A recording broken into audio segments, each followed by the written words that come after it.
Right. We're in. I hope so. I think we're in now. Yeah, we should be in now.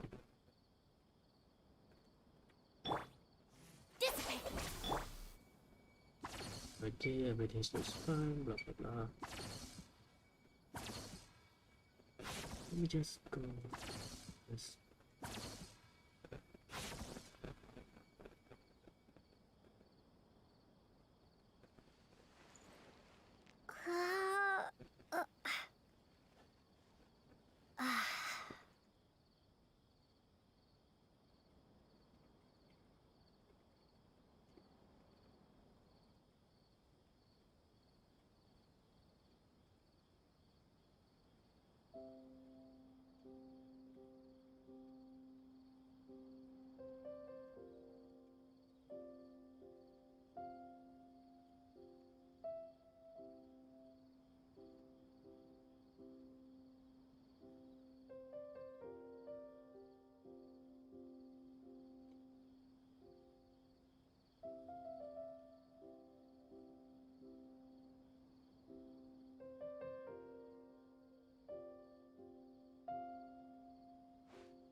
Right. Now, welcome back to the stream. Yeah, it's been so long. I've been busy. So, let's continue with our quest. Go ask Dory about the whereabouts of the Divine Knowledge Capsule. Dory, I'm here. I tried to wish for you, but can't. Here, over here! Oh, welcome back, my loyal patrons. What can I do for you this time? You name it. Can knowledge, supplies, or anything else you need. I'll find a way to get it. Where there's a waterfall of Mora, there's a way. Can you really get us anything we want? Anything at all? Aha! So it appears that canned knowledge alone is no longer sufficient for your opulent appetite. Then please, oblige me. Tell me what you have in mind. I need to buy info on the whereabouts of the Divine Knowledge Capsule. Oh! I knew customers with pockets as deep as yours would undoubtedly crave something more profound than ordinary canned knowledge. But you know, that kind of information isn't going to be cheap. After all, I had to work really hard to weasel my way into the auction site. Not to mention that if anyone found out that I was the leaker, I would be in big trouble. But how can we be sure your information is accurate? Paimon's curious how you just happen to have this kind of info the moment we need it. Because to me, anything of value is what I consider to be my supply. Therefore, I must always be aware of what's hot on the market in order to secure more sales. As for the information's authenticity, well, you've no need to worry about that. I used a camera to take a picture of the transaction. That way, no one can dispute it. Name your price. It's always a pleasure doing business with such sterling patrons. Now that you've paid in full, here's the scoop. The Divine Knowledge Capsule was purchased yesterday by a certain Misery, the leader of Ain El Ahmar. Oh no. Ain El Ahmar? You mean the Eremites who worship the Scarlet King? Yeah. Ah, so you're already familiar with them. The group has done everything in their power to obtain the Divine Knowledge Capsule. After all, they believe it contains the power of the Scarlet King. That Divine Knowledge Capsule is unlike any other canned knowledge I've seen before. It was glowing bright red. The capsule is clearly visible in the picture I took. You can look for yourself. Thanks for the info, Dory. Please, it's my pleasure. It's all thanks to discerning customers such as yourselves that my efforts yesterday were not in vain. Please, don't hesitate to contact me if you ever need anything else in the future. Mora for Dory opens doors. Well, we figured out where the Divine Knowledge Capsule is. It turns out it ended up in the hands of Ain El Ahmar. Let's head back and talk to Al Haytham. This is the second lift we ever seen. No, third. The first one is in Wangshui Inn, the second one in the Official's Castle, and the third one is this. I love it. Oh,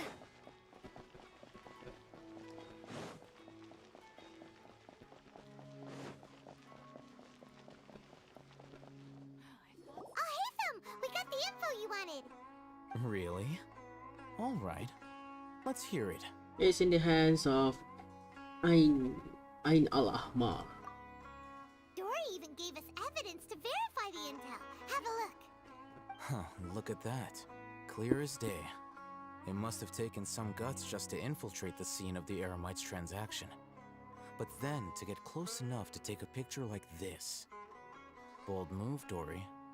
Very bold move. Alright. The person in this picture is indeed Misery, the leader of Ain al-Ahmar.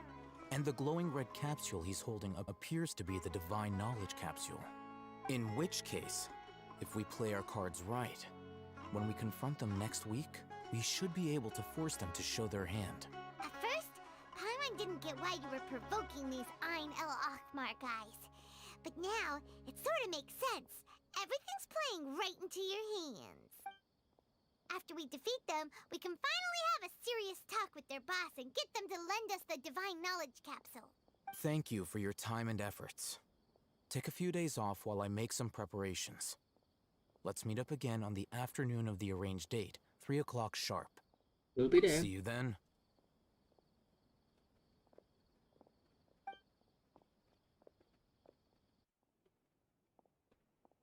Oh, Hatham sure is taking his time. Where could he be? Oh, there he is.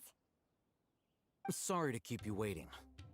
Let's head to the pier in front of Pharos Lighthouse. Yep, let's go.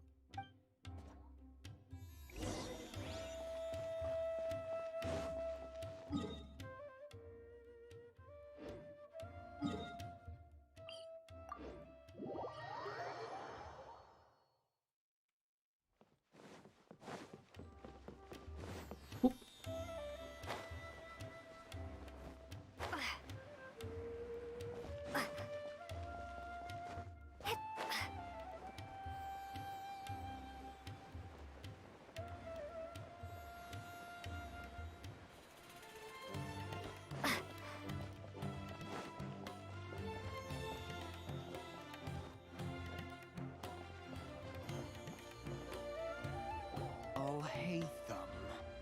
I knew you were crazy, but I didn't know you were crazy enough to actually show up. It was I who demanded that these negotiations take place. I was more worried that you might go back on your promise. But to your credit, it appears that you're sticking to your word. This is turning into quite an occasion. I also brought some backup. I assume you don't mind. Backup? Aren't you the brat from the restaurant the other day? You've come to support this lunatic because he helped you out? Fine. Your funeral. Actually, yours funeral. I'm not going to mince my words. Once we're done with you, you'll be nothing more than fish food. Get 'em, boys!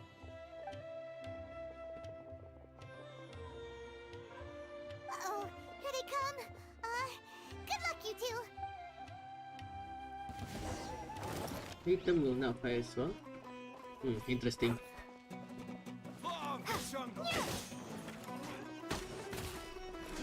Scatter! Our bond is strong. I'll settle this.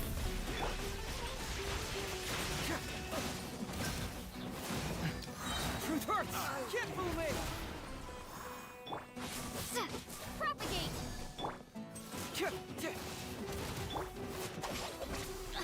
All right. Where do you think you're going?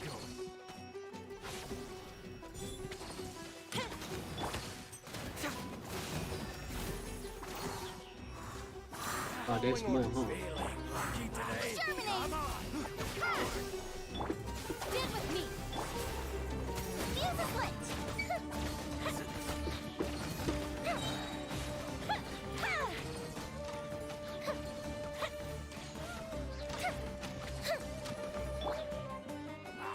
Scatter! Yep, you did. Academia scum!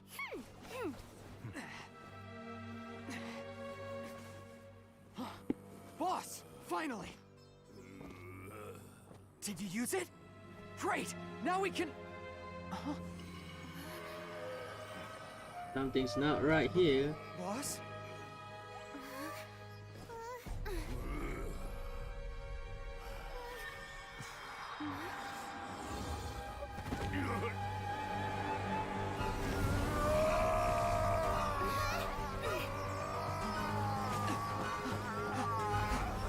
Boss!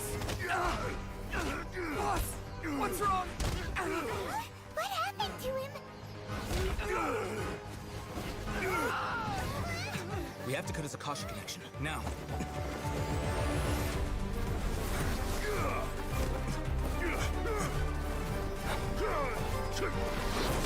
Oh.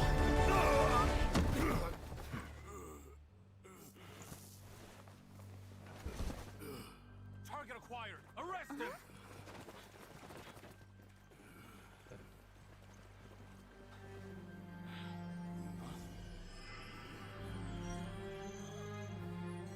Do not impede our work. Is that understood, Al-Haytham? Of course. I was only trying to help. Take him away.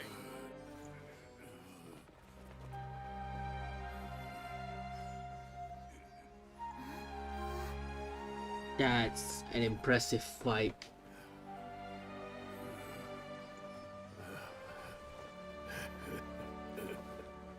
World, forget me. Yep, that's the word of Nahida. So the Red Castle contains Nahida's memory or What power? in just happened? It's like that big guy suddenly lost his mind. It looks like he used the divine knowledge capsule. Wrong timing for the song.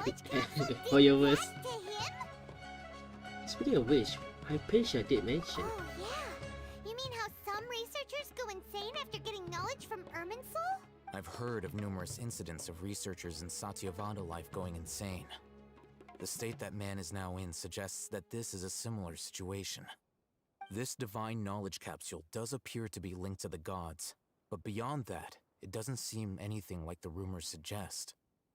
Possessing it doesn't grant you divine wisdom or power. Did you hear what he said? World, forget me. What could that possibly mean? That's Nahida.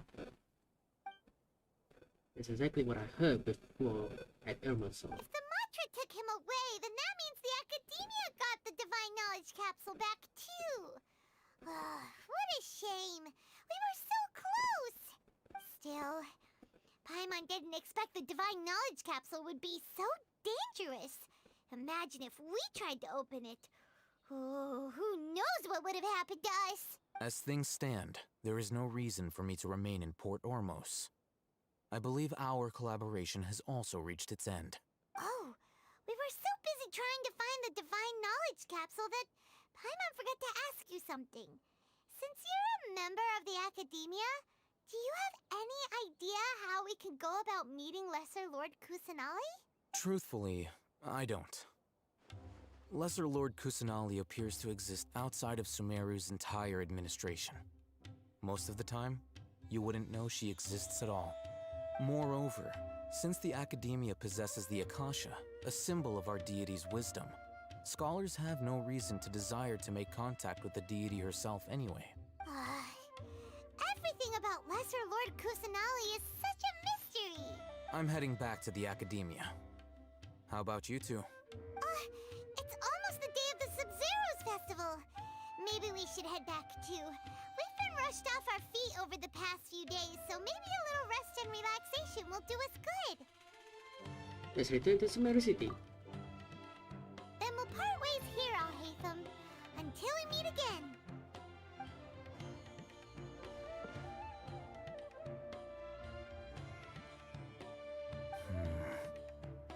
Now, do I deal with this thing first? Or should I produce the report that the higher-ups require?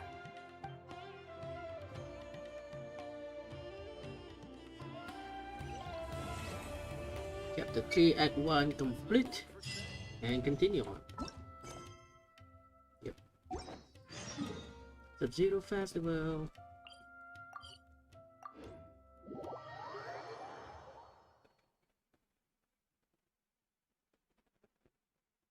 We didn't miss finished the Sub-Zero's festival, right? I hope Let's not. hurry and find Dunyarzad. Paimon thinks she must be around the Grand Bazaar, since she showed us around there last time.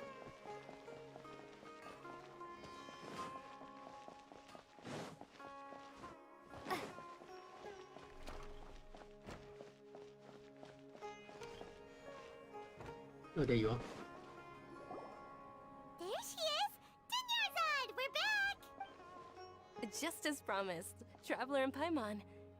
I'm so glad that you two came back to celebrate Lesser Lord Kusanali's birthday. It's a very important festival, after all. Indeed. The festival's tomorrow. We've been preparing for so long that I can't help but feel a little nervous. There's no need to be nervous. Paimon's sure that Lesser Lord Kusanali will feel everyone's gratitude. Thanks, Paimon. I hope that everyone who comes to the festival will also have a good time. Speaking of which, did you manage to make your way to Port Ormos? Discover anything over there? Of course we No. went. A lot of things happened there. Probably we didn't find any new information on Lesser Lord Personally. I see. Sounds like you two had another exciting adventure. If there is another chance, I would love to join. My lady, if you went to Port Ormos in your current state, we'd both be in for a lifetime of trouble. Dia! You were eavesdropping! It's called covert protection. Keeping an ear out for what's going on around my employer is part of the job. It's alright, Dia. I merely said I would like to go. I know better than to think my body could handle it.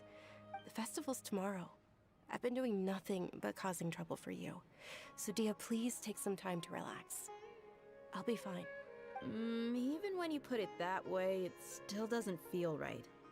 Don't worry, my guardian knight. Okay, fine, but only tonight. Tomorrow's a big day, and many no-good scumbags are gonna try to take advantage of that. Really, Paimon? Oh, you two must be exhausted from your long journey back to the city. My apologies for not realizing this. I've already prepared a room for you to rest. Please follow me. Whoa, you're so thoughtful. Paimon's so ready. The morn 1,000 roses brings. Great food and great drinks that everyone can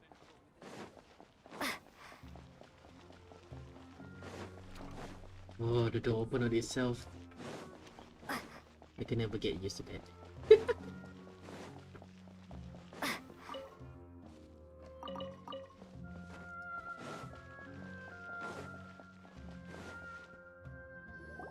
Here we are.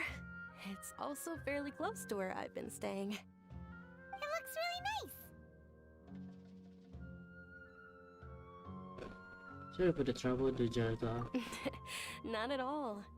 Just tell me more about your adventures when you next get the chance. That's Paimon's specialty. Paimon can tell you stories next time. How about our plans for tomorrow? Oh, if you don't mind, how about we all walk around together tomorrow? All of my friends will be working the festival, and Dia's still insisting on her covert protection. Yeah. It'll be pretty hard to relax and enjoy the festival if Dia's constantly hovering over you, right? It'll be easy to get information with your help. Then let's meet at the nearby bazaar first thing tomorrow morning. Have a great night. It's a deal. Good night, Dunyarzad. I may be too excited to fall asleep tonight. See you tomorrow. Paimon started to really look forward to the Sub-Zero festival too. Will there be lots of yummy food? Oh no. Thinking about food is just gonna keep Paimon up all night. The earlier we sleep, the better. Let's go inside, traveler.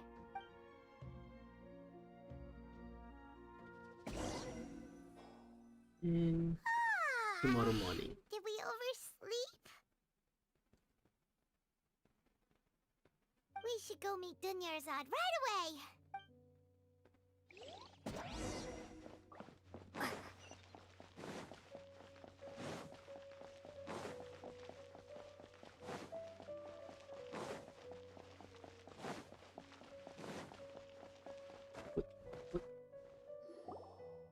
Traveler, Paimon, I've been waiting for you two. Good morning, Dunyarzad.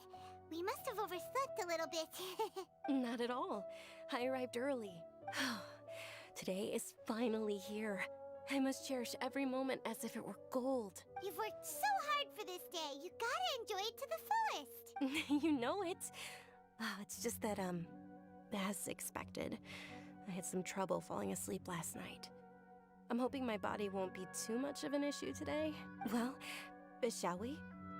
Let's start with the stalls over there. Yeah, let's go. Many vendors came out of the blue to support the event, and they insisted on covering costs themselves. Let's go give them some business. They paid for everything out of pocket? Oh, sounds like they're not in this just for the Mora. They all said that contributing to a lively festival atmosphere is more important than money. Especially since we don't often get to celebrate Lesser Lord Kusanali's birthday. Ooh, they're selling food over that way! Let's go take a look! This is a stall offering foods from the Haftmewa feast. Oh, you could tell straight away. I thought most people nowadays wouldn't know. Mushrooms, flowers, and all kind of fruit? It's all vegetarian stuff. Aw, Paimon's a little disappointed. So, what's the Haftmewa feast you mentioned just now? It's another Sub-Zero's festival tradition. People used to set their tables with 7 different foods. Generally speaking, the most common selections were foods like Rukushifa mushrooms, lunar lotuses, Sumeru roses, sunsetias, kapulatas, hara fruits, and zaytun peaches. So, the Sub-Zero festival is a vegetarian holiday? You don't have to be a vegetarian to enjoy the spread. We just use the 7 foods to symbolize the 7 virtues of the Dendro Archon.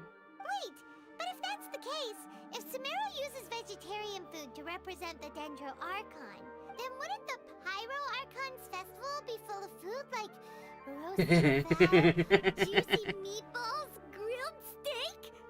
Oh, Traveler, we have to go to Natlon as soon as possible! Now that's... I hope your wish comes true one day, Paimon. Thanks! Alright, how about we also check out some of these other stalls?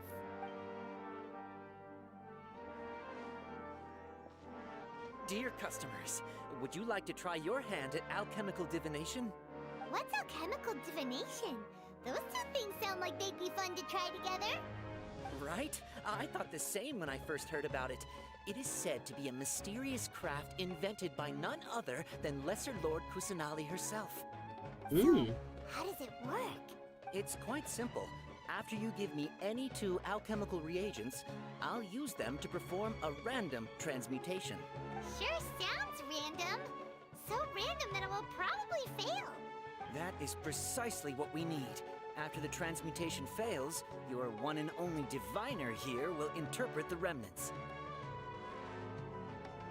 This entire thing is way too random. Well, according to Lesser Lord Kusanali, everything is interconnected, and all that occurs can be traced back to fate.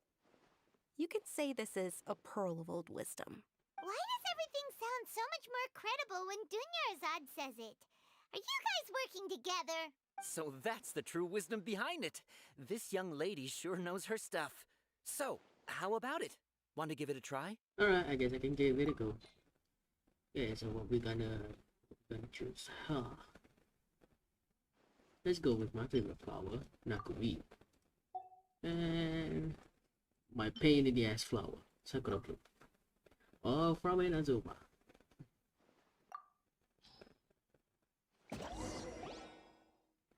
Okay, one moment. It's the moon. Paimon wants to take a look too! Is it? It looks more like a pie that Paimon bit into. Oh, fine. Generally speaking, the moon signifies... It means...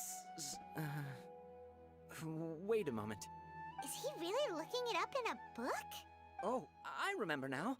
It means illusions and lies. Excuse me? Illusions and lies? That sounds rather ominous. Yes, but this book says that if you trust your intuition and overcome your fears, the sun will surely rise. He's not even trying to hide his book anymore. Naturally, fate will only ever show you the beginning of a journey. It is up to you to forge your own ending. Thank you so much. I'll keep that in mind. Oh, it's nothing. I'm just learning as I go. Guess that was still pretty interesting. Okay, on to the next stall. They say the Sub-Zerus festival was very lively a long, long time ago. Large flower carriages used to parade through the city. As they headed towards Port Ormos, people would throw flowers, candy, and liquor all along the way. Dunyarzad's eyes are sparkling right now.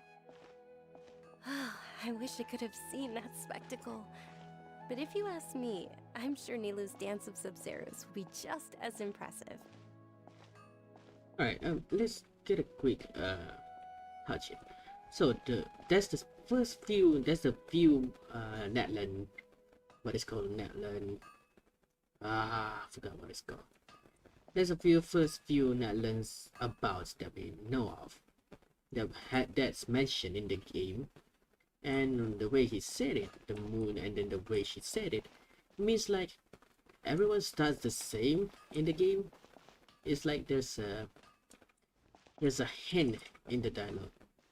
Like everyone starts the same in the game when the game first started, but everyone can choose how it's ending. Is that how the future Genshin will be? Interesting.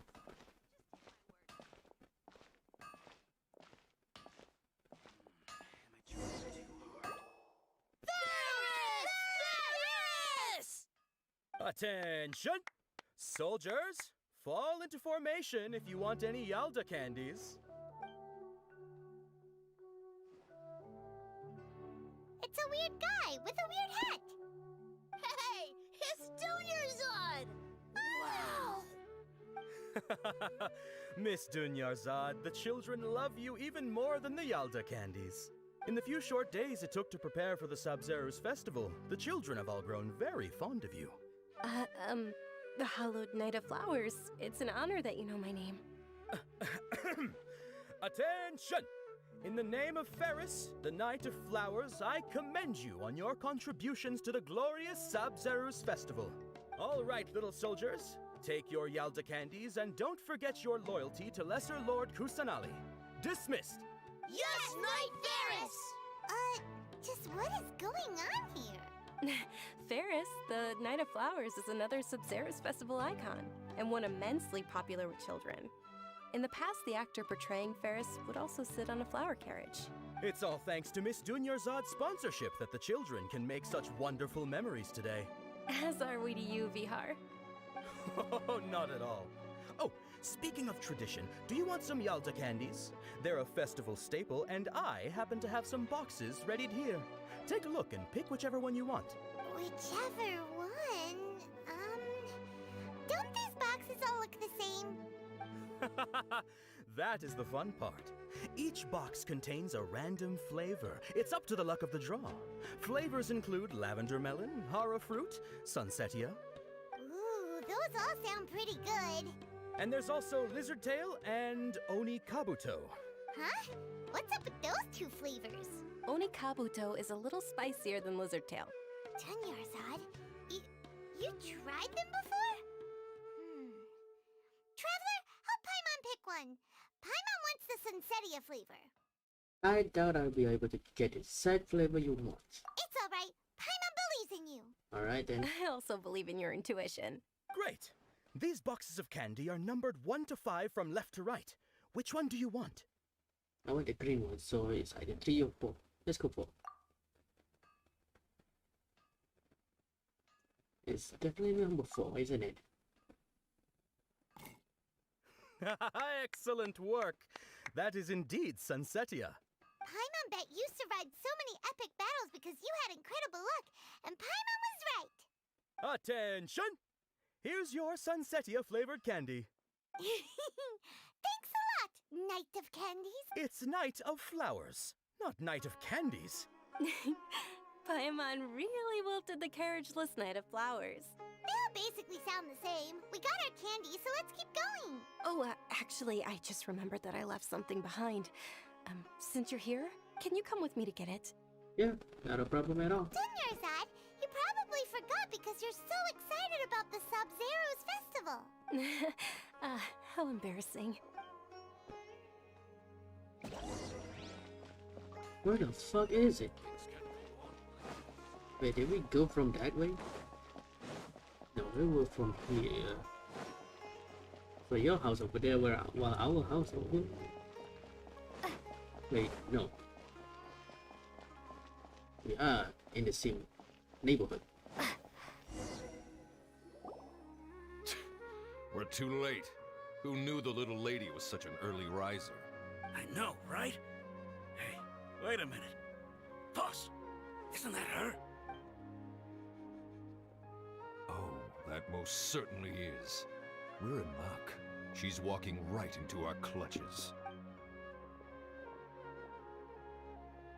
Those Eremites don't look like they're up to any good. Who are you? I don't believe the Homayanis hired you. That's right. We haven't received any of their mora, but I wonder how much the Humayanis would shell out to get you back. They're a gang of kidnappers! Traveler, hurry and protect Dunyarzad! Rational here, ready to go. Hey, did you scumbags even consider that the Homayanis might have hired a merc that outclasses you? Uh-oh. You're... Dia! Dia the Flame Main! No wonder we mercs haven't heard anything about you for so long. You sold your unruly mane to the highest bidder. Don't speak so disrespectfully. My family started working with her as gratitude for her past kindness to us. Don't worry about it, my lady. Just some friendly banter between mercs. One punch and those rabid dogs will expose themselves for what they really are. Aren't your claws all dull by now? Don't get too cocky! You think you can beat Traveler, us? take Miss Dunyarzad to a safe location. No, we're gonna stay and help. There's too many of them. Their top priority is her employer's safety. You're right. All right, fine. Please be careful, Dia. Don't waste your time worrying about me. This is my job. Look out for yourself. After I've wiped the floor with them, I'll go find you all.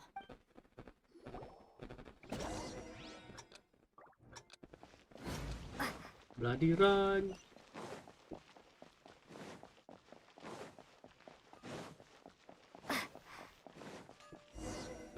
That was easy. Dunyarzad, are you okay? You look a little pale. Are you in shock? I'm fine. My body always reacts like this whenever I exert myself too much. You sure you're okay? I'll be fine after some rest. I'm more worried about Dia. After all, none of this would have happened if I hadn't insisted on coming out today. Don't worry, she's tough. Yeah, don't worry. And here she comes, isn't it?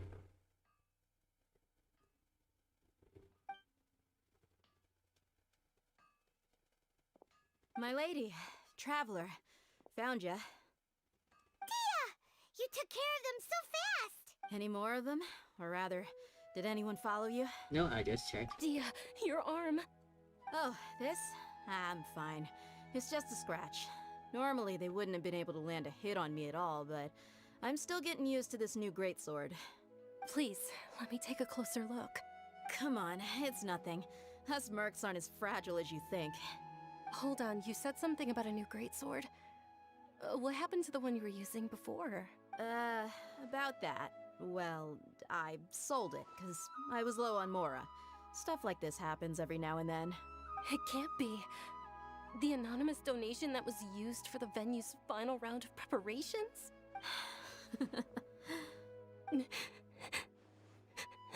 Hey, Miss Dunyarzad, I wasn't trying to make you cry, and I'm not gonna lose my commission because I made my employer cry, am I? Okay, making your employer cry won't affect your commission, but selling your weapon without permission and getting hurt? I'll have to reevaluate your performance. You're so unreasonable, my lady. Thank you very much, Dia. Don't be like that. I get embarrassed really easily. Are you feeling unwell again, Dunyarzad? My lady, your condition. Traveler, can you take her somewhere to rest? I'll look around the area to make sure we're safe from an ambush. Give it to me. Truly. I'm sorry for the trouble, everyone.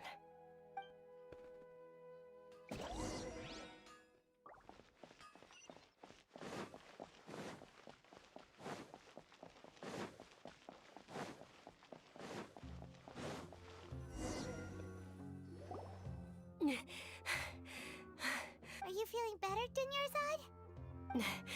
Yes, much better. Just give me a few moments and I'll be good to go. Your expression just now. You should mention your condition. I didn't realize you were concerned about it. I guess I shouldn't continue to keep it a secret. I was actually born with Elazar. It's terminal now. Wow, okay. Can't believe it's Elazar. Oh, you've already heard of Elazar. In that case, you probably know about its severity. Sumeru's current medical advancements still haven't been able to find a cure. The disease's progression can only be delayed through environmental therapy. Dunyarzad. There's no need to be sad. I've always lived with Elazar and I came to terms with it a long time ago. Compared to the simple fact that I'm afflicted with this, its effects on my life have been much more painful. I know that my family loves me dearly. They've done all they can to provide the best environment for me so that I can live for that much longer. However, I know I will one day succumb to this. Did you know? Before I ran away from home this time, the world outside of my home didn't even know that I existed. Since I was a child, all I could do was sit on my bed and stare at everything outside of my window. I'm sure my family's worried and disappointed in me for running away, but I just didn't want to have any regrets. I wanted to meet other people. To me, there's nothing more beautiful than being able to meet and speak with others. Not to mention the incredible time spent preparing for the festival. The joy on everyone's faces here, and all the support I've received from friends like Dia. This way, when my final day does arrive, it will be less sorrowful. At the very least, many people will remember that I once existed in this world, right? Yes, I will remember you. As long as you don't forget Paimon, Paimon also won't forget about you. No, even if you forget Paimon, Paimon will still remember you. Thank you two so much. I apologize for the depressing conversation. This is out of character for me. To be honest, Lesser Lord Kusanali gave me the courage to do all of this. If it weren't for her encouragement, I wouldn't have taken that first step. You're the one who has remained resolute in the face of your illness. Thanks. There will always be frustrations in life, but I know that the point of living is not to leave behind any regrets. That's a wonderful mindset. Oh, right. Isn't it almost time? Huh? Almost time for what? Isn't the dance of Sub-Zeros about to begin? It's the part of the festival that I've been looking forward to the most. Nilu will recreate that legendary scene with her most splendid dancing. And the Sub-Zeros festival will conclude amid everyone's applause and blessings. And with that, my wish will also... Then what are we waiting for? Let's go to the stage! Yeah, we should still make it in time. Let's go.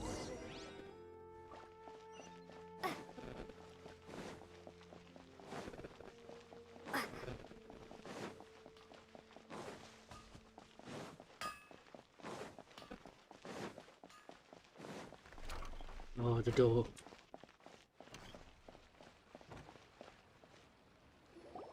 Were you not aware that the law prohibits this type of performance from taking place without prior permission? Over there! Someone's yelling at Nilu! I think I just saw the Academia's Grand Sage. Why is he here in person? But the Dance of Sub-Zeros is one of the key parts of the Sub-Zeros festival. If we can't perform it... The Sub-Zeros festival. The law also prohibits the private hosting of large-scale religious festivals. Only the Academia can host such an event. If you continue to resist, we will have to order an investigation into every single event organizer. The Grand Sage has already granted you much leniency. I advise that you exercise tact. How did things turn out like this? The Academia was originally responsible for the Sub-Zeros festival, but they failed this responsibility for many years. I need to speak with them. If we force their hand too much, the situation may get ugly. This is a hard pill to swallow, but you're right. Things would only get worse. Art, dance. Aren't you ashamed of pursuing such frivolous and meaningless activities in this land of knowledge and reason? Nope. Our Archon created the utopia that is Sumeru City for all scholars who sought validity, verity, and truth, while people like you wish to defile it. Who said being a dancer is not also a scholar? Who said the dancer can't research about what to dance on how to dance? If a dancer research how to dance on certain things, they're also a scholar of dancer, so still a scholar. So fuck you all. No. I believe that our Archon never rejected the arts.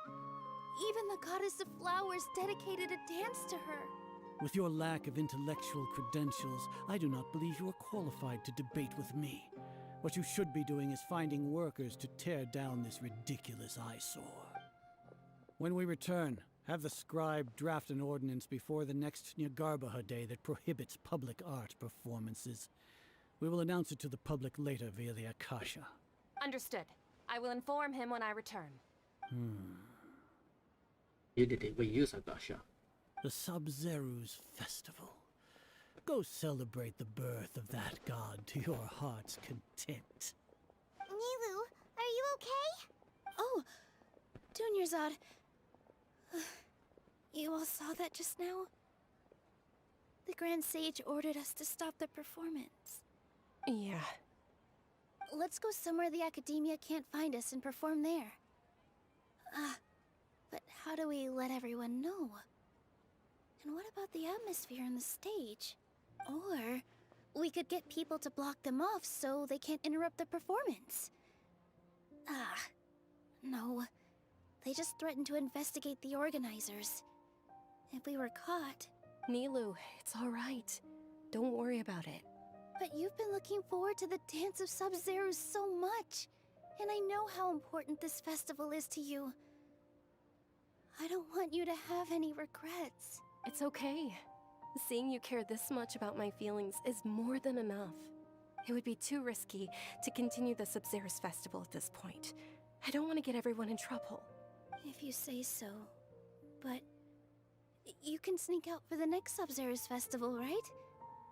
We'll make sure the next one is a smashing success. The next one. Yes. Okay. It's a promise. It will be a smashing success. I can't believe this is how things turned out. Those heartless geezers. Should we try to think of another way? It really is okay. There's nothing we can do about it. Still, I'd be lying if I said I had no regrets. I would have loved to see Nilu's dance. The Sub-Zero Festival was forced to come to an unfortunate abrupt end. A lot happened today. It's a shame the festival ended the way it did. Nilu and Dunyarzad promised to make the next Sub-Zero's festival a success, but Dunyarzad is running out of time. This may be a regret that can never be resolved. Yeah. What? All connections have been secured to construct the most stable framework possible. The project has entered its most critical phase. Power has begun to flow from... What was that? We're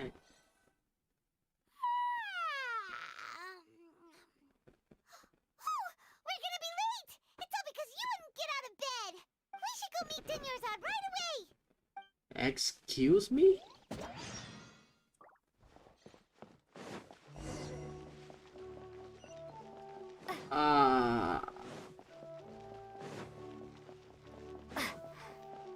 Yep. Time traveling. Let me just take this to first. Good morning, Dunyarzad. Sorry we're late. Not at all. I arrived early. You seem kinda tired. Did you not get enough sleep? I'm doing well. There's no need to worry. Focus on her. Shall we go? Let's start with the stalls over there. Yep. Sure! Traveler? Why are you just standing there? Let's get going! Something's not right here. I can tell. Since we are the traveler, we should know that something's not right here. Ooh, they're selling food over that way. Let's go take a look. Who were those that speak just now?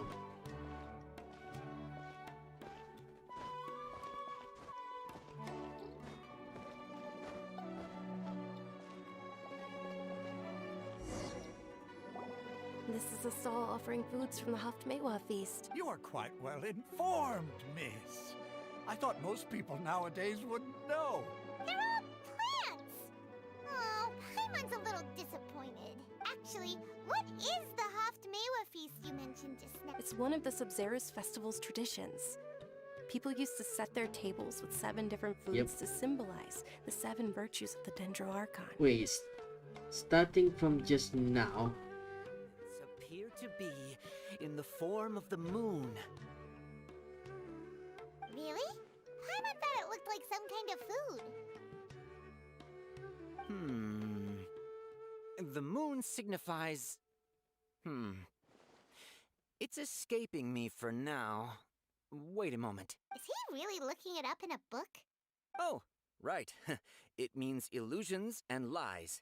But if you trust your intuition and overcome your fears, the sun will surely rise. I feel like I've heard this before. Understood. I'll keep that in mind. Oh, it's nothing. I'm just learning as I go.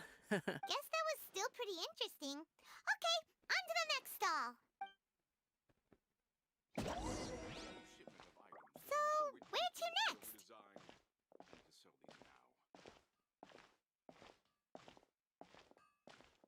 Then she's gonna forget something after the flower night.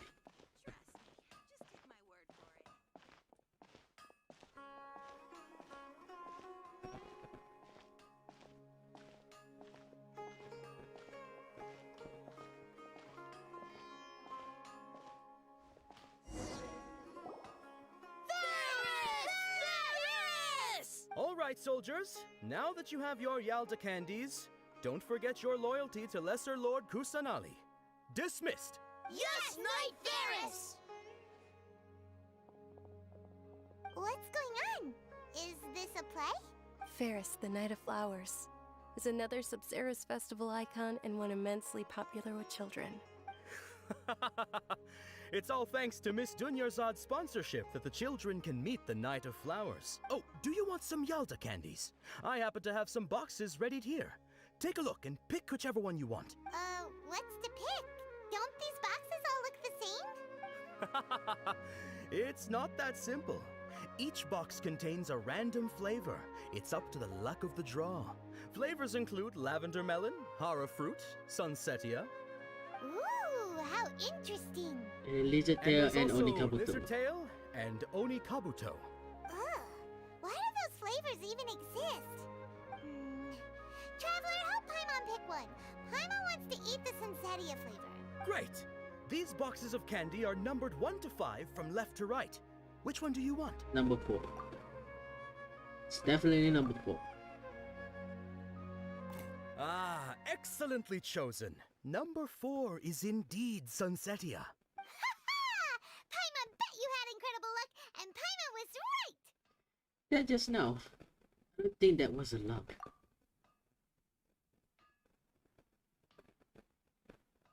I don't know why, but I knew it must have been number 4. Huh? How's that possible? It's obviously random. Why do I keep having this sense of deja vu? Maybe we didn't sleep very well last night. Or maybe we slept too much. I'm sorry, Dunyaza, but I need to leave for a moment. Oh, sure. Huh? Where are you going? You're just gonna walk off like that? Come on, Paimon. I need to talk to you.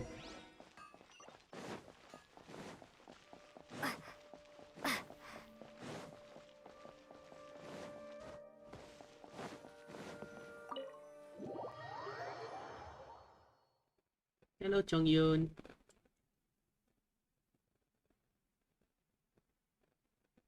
Welcome to the stream. A feeling of deja vu? Yes. Oh, Paimon knows what that is. It's when you feel like you've already experienced whatever is going on. In that case, Paimon also felt something like that today. But that's just our brains playing tricks on us, isn't it? Nah, it's not. So, why'd you run here in such a hurry? I want to do something I normally never would. So that's it! You're intentionally doing things you usually wouldn't and seeing if you still get that same feeling of deja vu. Welcome, you two. Are you here for lunch? What would you like to eat? One coconut chocolate cake, please. Got it. You don't look like you're from these parts, but I gotta say, you've got good taste. I'll give this order to the kitchen. Coconut charcoal cake? Isn't it that burned thing that didn't look tasty at all? Oh, Paimon understands what you're trying to do now. You'd never normally order something like this.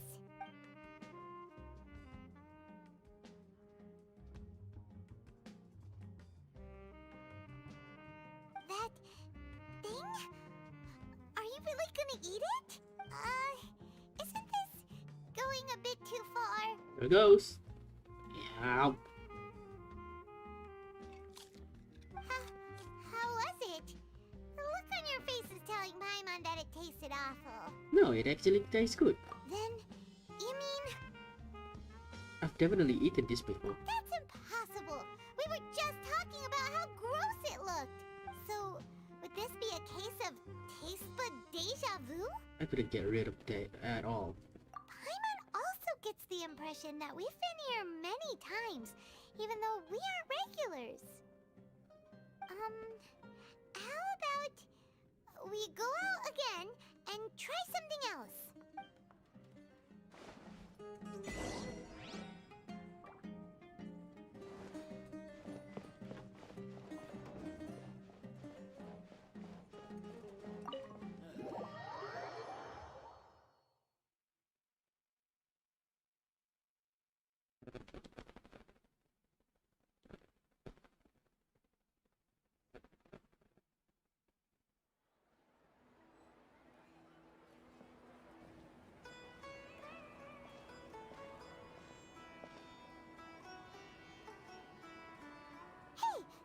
Is sitting by yourself on that bench over there. It's still a deja vu. Yep. What a coincidence, Dunyarzad. We meet again. Why are you sitting here all by yourself? Oh, I ran into some kidnappers just now, but thankfully Dia came to my rescue. I started to feel unwell after that, so I sat down here. Kidnappers? Oh my goodness, are you hurt? I'm okay. Dia's arm got scratched, but it isn't serious. Whew. That's a big relief. But, Dunyarzad, you seem a little down today. It's the Sub-Zero's festival, and you've been looking forward to it so much! Not at all. I've always been like this. Excessive physical exertion or strong emotions tend to aggravate my illness. Besides, no matter how amazing today may be, it is but a single day. After however many more days, my time will come to an end. Paimon doesn't quite follow you, and Paimon feels like something's really got you down right now. I'm so sorry for leaving you behind on there. It really is fine. I don't mind. I just experienced a number of strange events. Have you noticed anything out of the ordinary? Huh? Did something happen? Dunyarzad, have you ever felt deja vu? You know, like when you've already experienced something that's happening right now? Speaking of deja vu, I did have deja vu last night. My days have been the same for years now. Even if I were feeling deja vu, I suppose I would already be used to it. Oh, Paimon sees. Then, is it only the two of us? It's almost time. Huh? Time for what? Nilou's Dance of Sub-Zerus is about to begin. Let's go.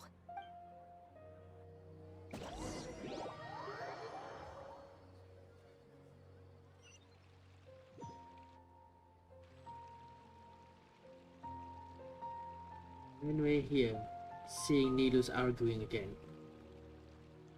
Yep. With your lack of intellectual credentials, I do not believe you are qualified to debate with me. What you should be doing is finding workers to tear down this ridiculous eyesore. When we return, have the scribe draft an ordinance before the next Nyagarbha Day that prohibits public art performances. We will publicly announce it later through the Akasha. Understood. I will inform him when I return. The Sub-Zeru's festival. Go celebrate the birth of that god to your heart's content.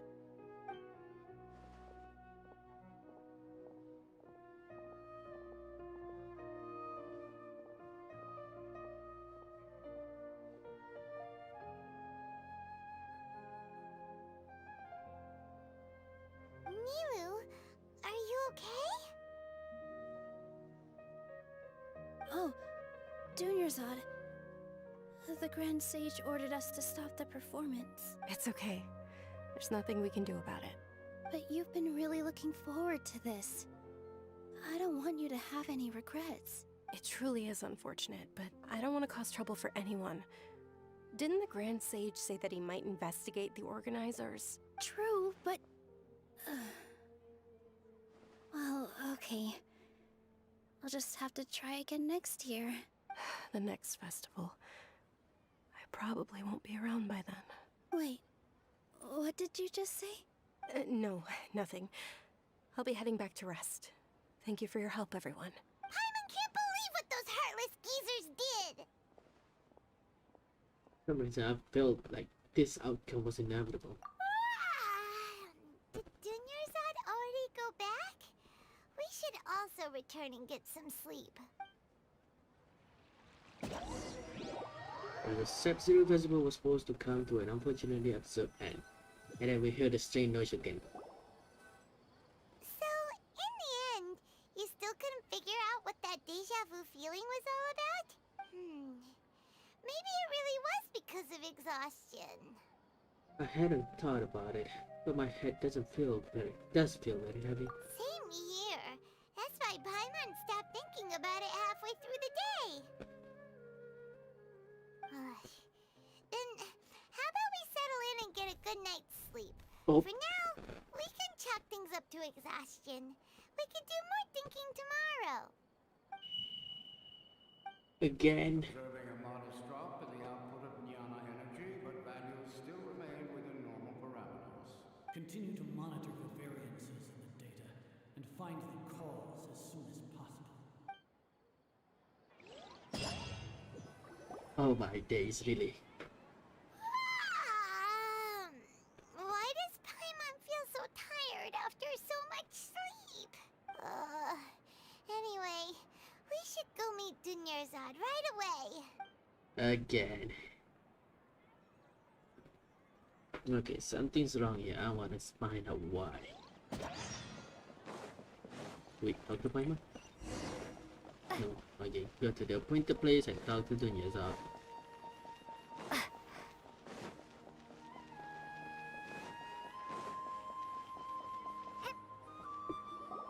Good morning, Dunyarzad. Sorry to keep you waiting. Not at all.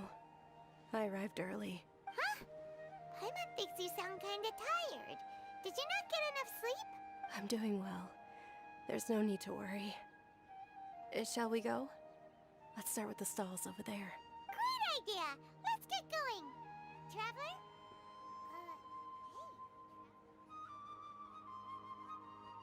What a strong sense of deja vu.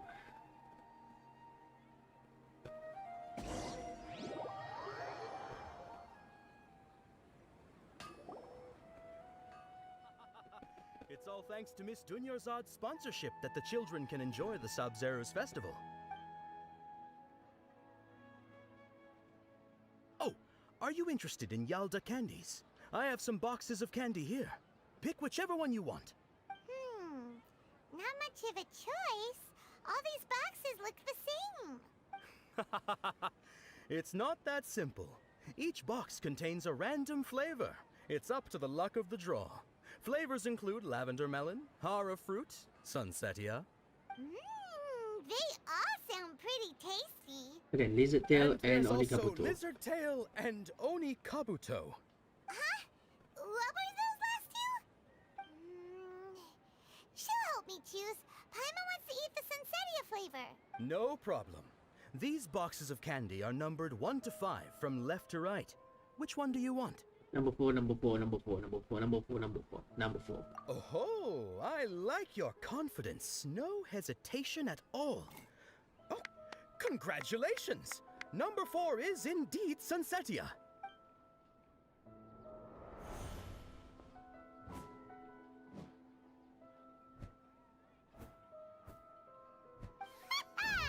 Paimon knew she always had incredible luck.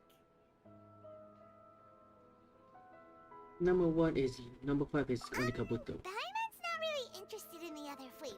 Oh, wait. How did you know? Don't tell me that you already knew which flavor was in each box. What? She was right about all of them? That couldn't have been luck. How is this possible? I packed all those boxes this morning and they've been sealed ever since. You couldn't have known beforehand.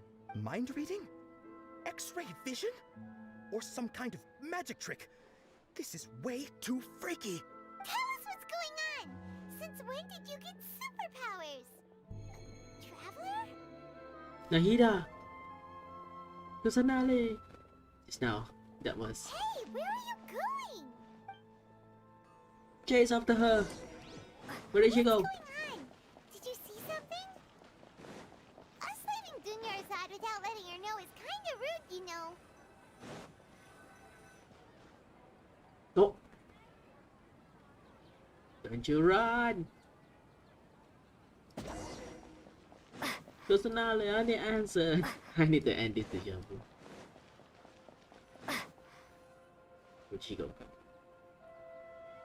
She goes there. Come on, we've talked about this. We already talked once in the archipelago.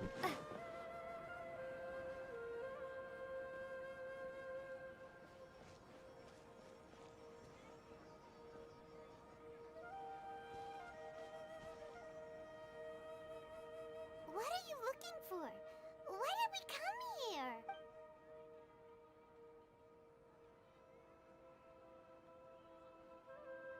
He's gone. Traveler? Oh. Over there. That's... The bird's gone. Wow. Okay.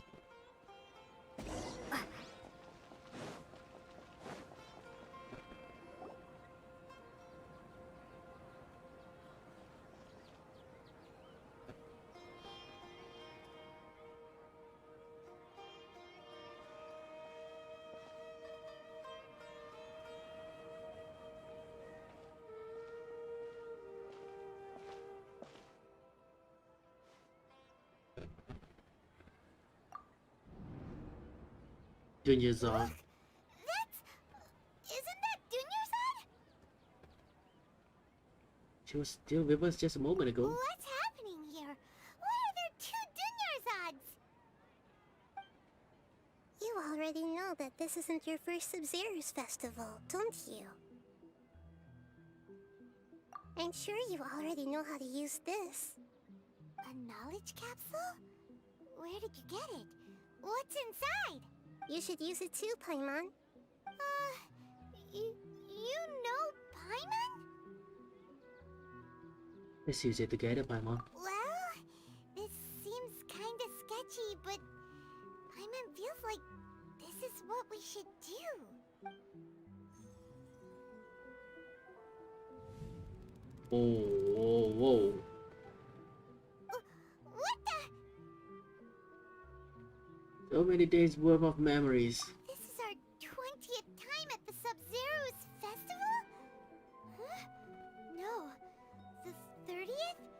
40th? Just how many times have we been to the Sub-Zero's festival? Have we been trapped in a single day? If it weren't for you, we wouldn't have even realized. What the heck was inside that knowledge capsule? Your memories are still scrambled? Try your best to remember. This isn't the first time we've met, and I answered that question a long time ago. Golden Apple Archipelago. Oh, it's coming back.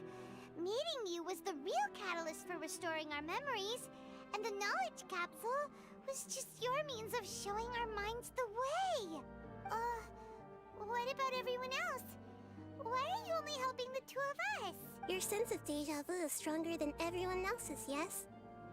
As for an explanation, you two received the blessing of Dendro. And you also have special, sensitive constitutions. It was as if a single sheet of paper was separating those memories from your consciousness. What's wrong with the juniors over there? A familiar question. I think this is the 7th time you asked that. As you can see, she isn't doing well. You probably sensed it too.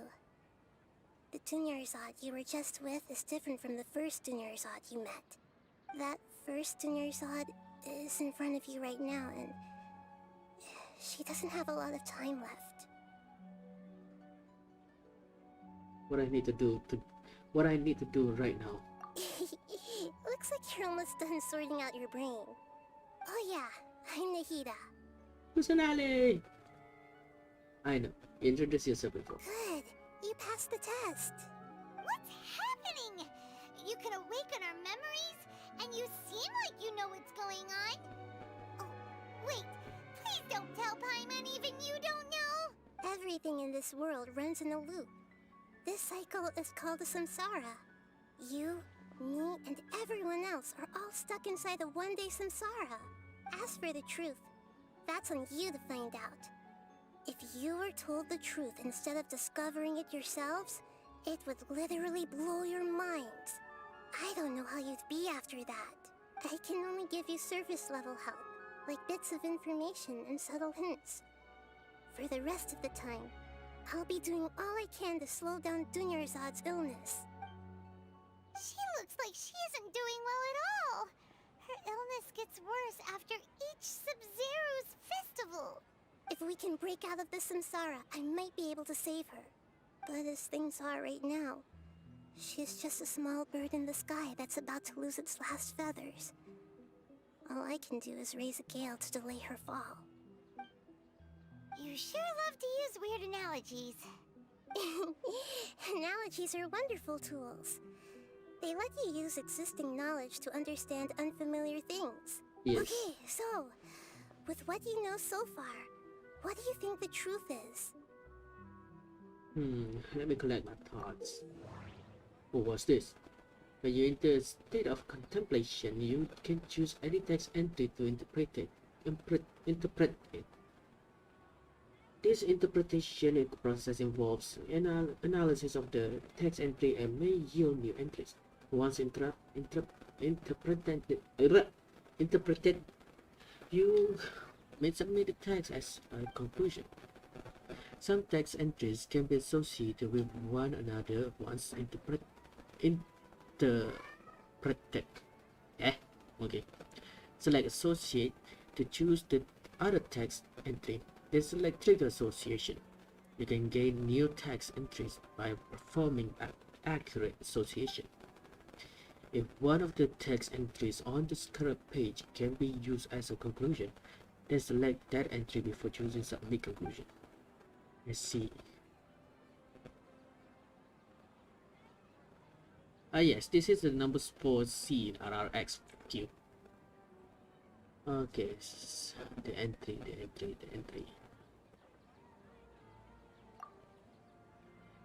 We've already experienced the Sub-Zero's festival many times, and the day of the festival seems to be in a perpetual samsara.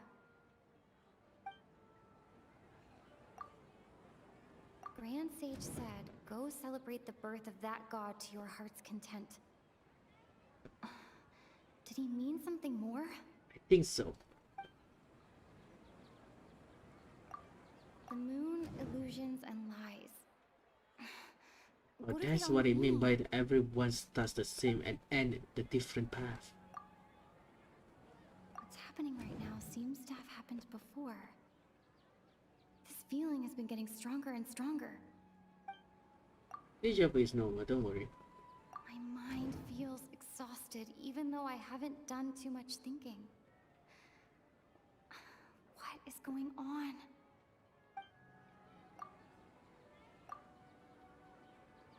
The Zero Festival with the Grand Sage, I say. I can't seem to cohesively piece everything together. What about abnormal mental fatigue? Okay. Alchemy? Really? So the only thing is deja vu? Ah, I see how it works. That should be it. The flow of time is endlessly cycling within one single day. Wow. Well, we know it's a time loop. But what he mean? But the Great Sage's speech also about enjoy the day of that God's birth to your heart's content. This doesn't explain anything about it anyway. This does explain a little bit. Let's go with the some conclusion. A time loop. You've given similarly wrong answers in the past. A pity. Still the wrong answer? Paimon thought that made a lot of sense. It feels like time's just repeating itself. A simple time loop can't explain some of the phenomena. You two are still missing a lot of information. Unfortunately, I can't give you any more hints. Dunyarzad. The Sub-Zero's festival is happening every day, but that doesn't mean we can waste an infinite amount of them. Hurry and find the truth before today's festival ends.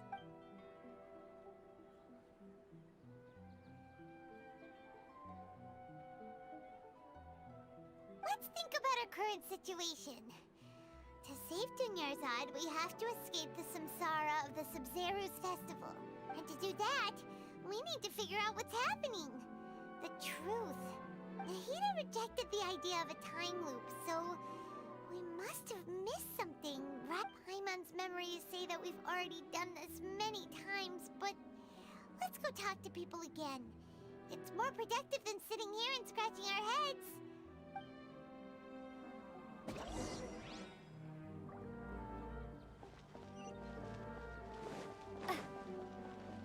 Yeah, I think it has something to do with the Great Sage's speech.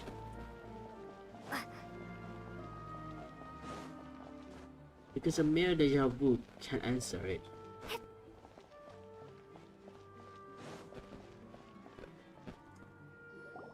Hey there! Hey, it's you guys again.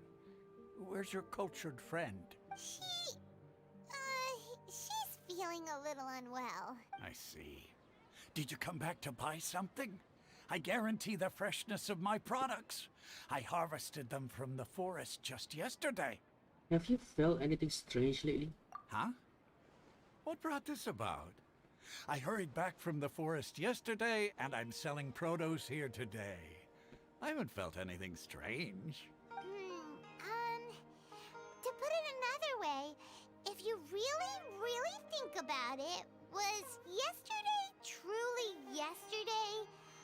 Did you actually come back from the forest yesterday? What kind of philosophical nonsense is this? Are you two daydreaming? Didn't you know that no one dreams in Sumeru? Go somewhere else if you want to find someone to daydream with. So no good on him. He actually has a point. Is this a dream? Is everyone dreaming? Remember what he just said. True. It's so weird that people here don't dream. Why is that? Anyway, if this all really were just a dream, we would have woken up a long time ago. Let's keep asking around.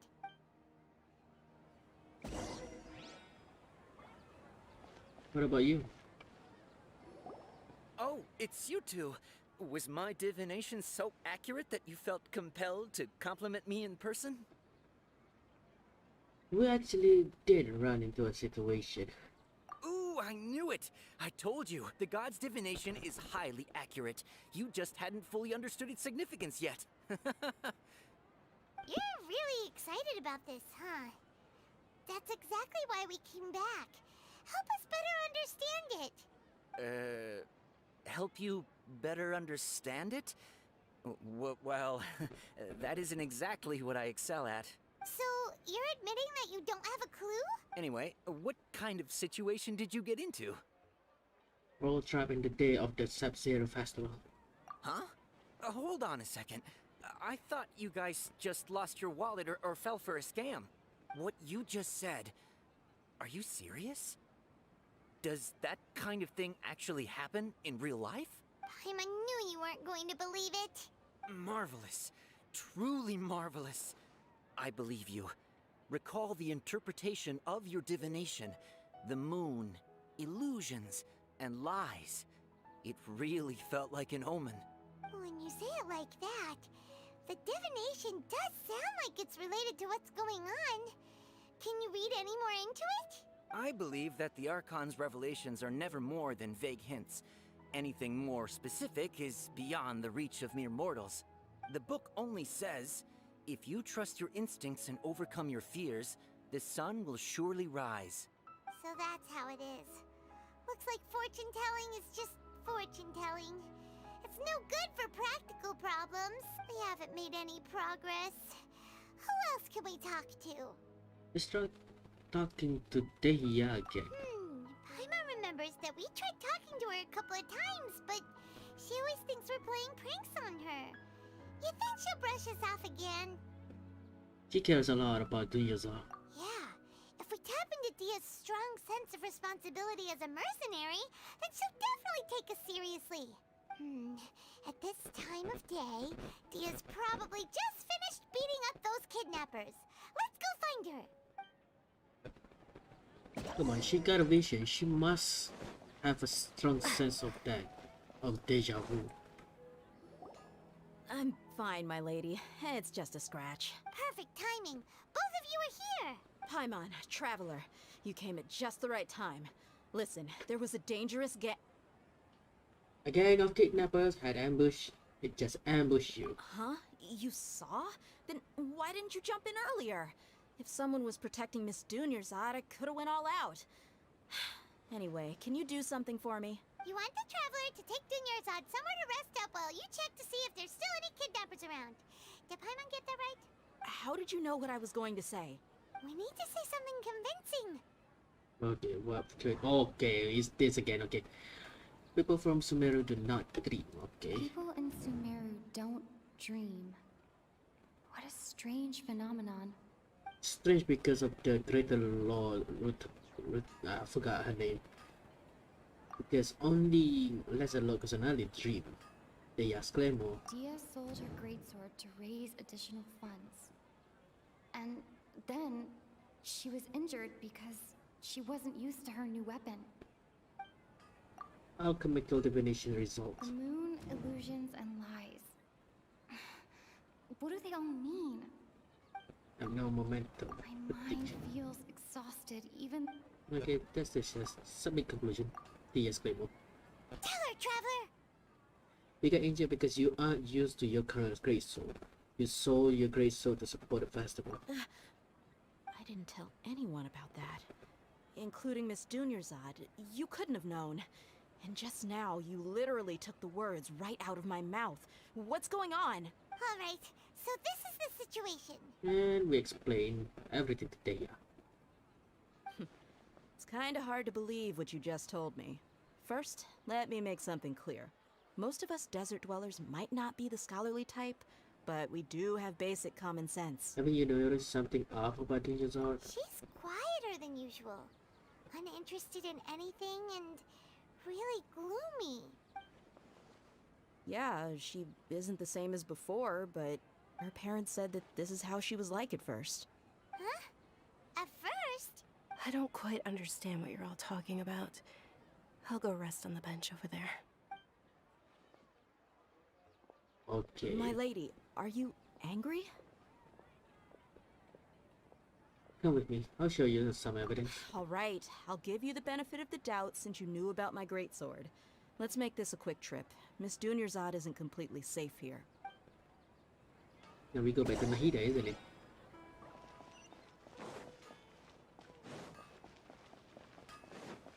Yeah, bring Nahida. No personality. Ah, the door. I'm always gonna say that whenever I pass that. I'm not gonna care anymore. The door. Oh, for God's sake.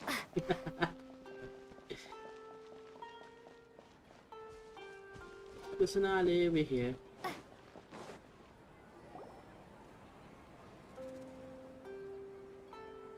Nahida, we brought a friend. Are you busy? I thought I told you that it won't help to bring anyone here. We just wanted her to see the real Dunyarzad's condition. The real Dunyarzad? Where and who are you talking to? Ah, okay. I see. I told you that you two are special. Other people can't see me or Miss Dunyarzad here.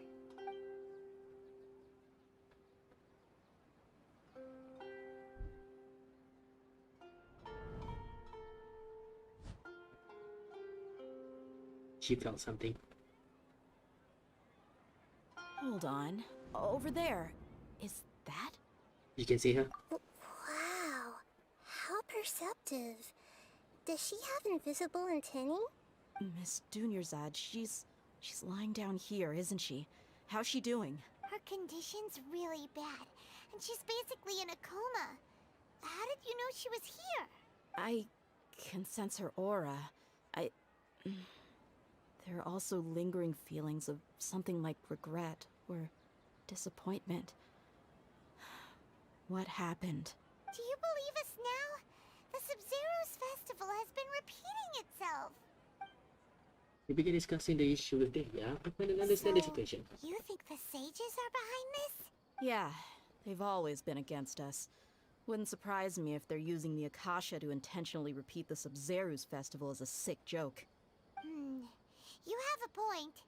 Aside from the Dendro Archon, the Academia's sages are the only ones in Sumeru who could pull off something like this. Maybe there's more to the Akasha than we know. Nahida, can you tell us anything about the Akasha? Right! Didn't you awaken our memories using something that looked like a knowledge capsule? That means you must know something about the Akasha!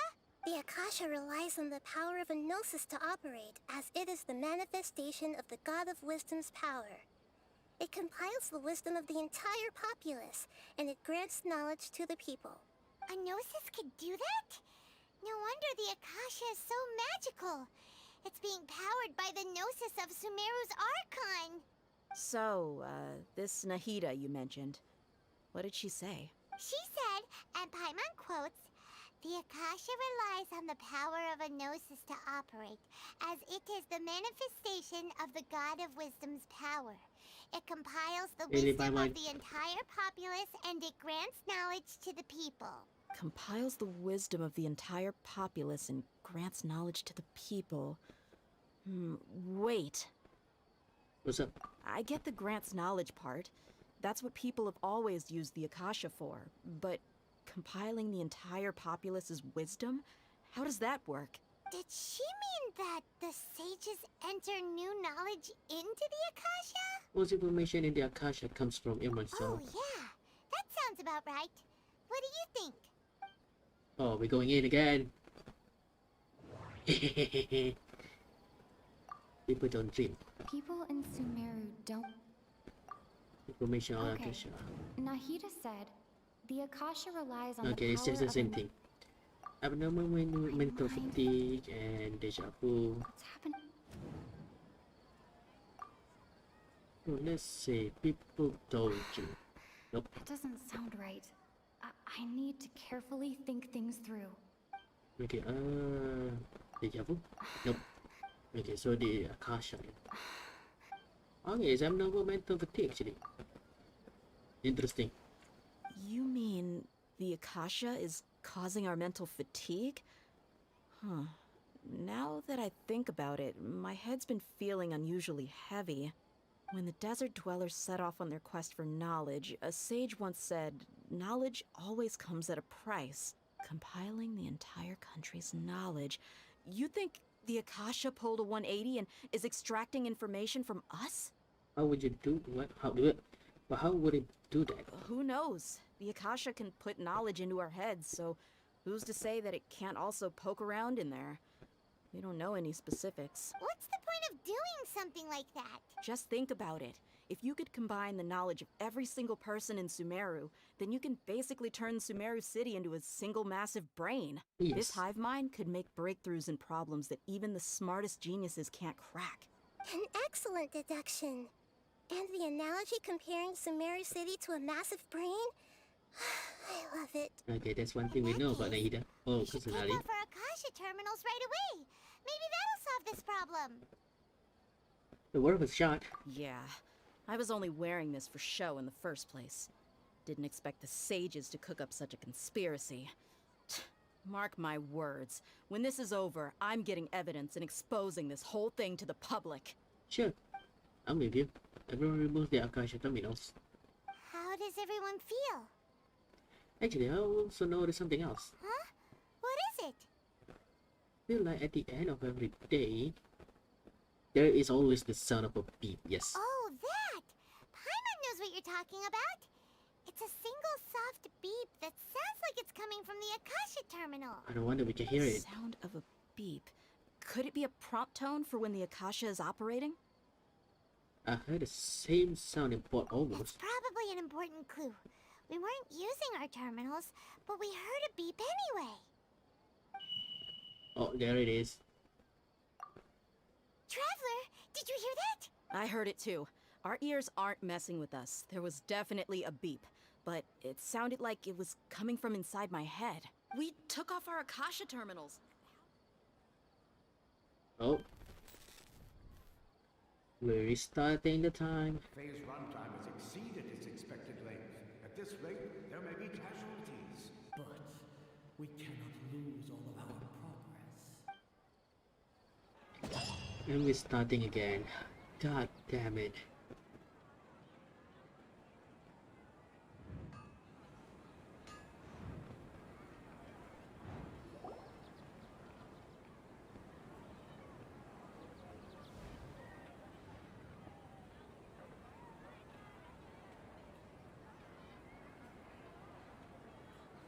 Paimon remembers everything!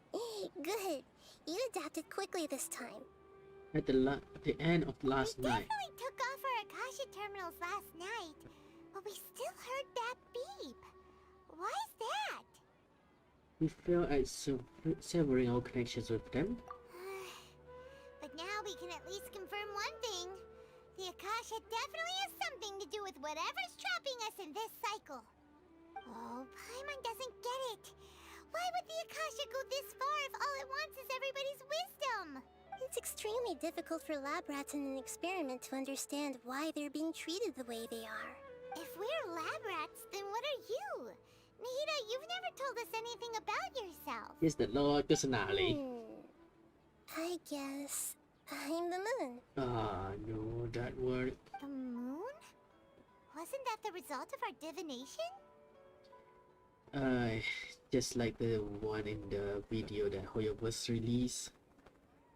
I'm the moon because the sun has long lost gone. Anyway, I forgot the words.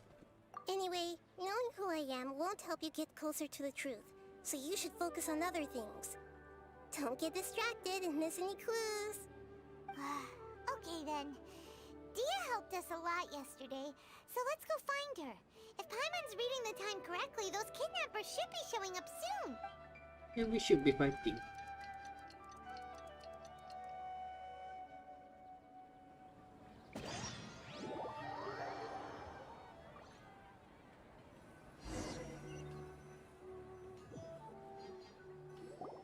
Ah, there you are. I've already taken care of those kidnappers. My lady, did you get hurt? Hold on, something's not right. Dia? She's not What's wrong? injured. Why are you both gawking at me like that? didn't get hurt this time. Huh? What do you mean this time? Why are you so surprised that I managed to get out unscathed? Those kids were amateurs. You didn't sell your sword then? Aren't you still getting used to your new great swords? Shh! How did you know about my greatsword? I haven't told anyone about it. Please, don't tell Miss Dunyarzad. So Dia's lost her memories after all. So she did sell it, but her body remembers I stick during your battle. Anything strange? You already know that I got a new greatsword. If I had to say something, it's weird how such a new weapon could feel so familiar. Yep, your body knows your weapon now. It's as if I've already used it to fight a countless number of battles. Yes. You're saying that although you don't remember using it, your body feels like it does? Yes. That's right. Both mercenaries and warriors heavily rely on muscle memory. Only knowing the theory of battle won't get you anywhere. Traveler, what do you think? I think the time loop here affects your memory, our memory, but not our body. Just like how our mental, how we are mentally tired, and how our body is tired as well, even though we sleep for so long. This has never happened before.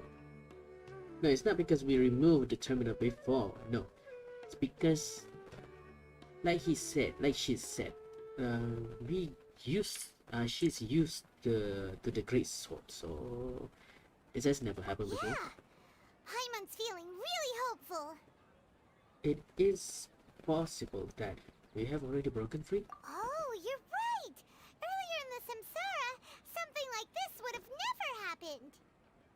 We'll know for sure at the end of the day. I have no clue what you two are talking about, but it's still dangerous here, so... So you want us to take Dunyarzad somewhere else to rest while you check if there are still more kidnappers around? How did you know what I was gonna say?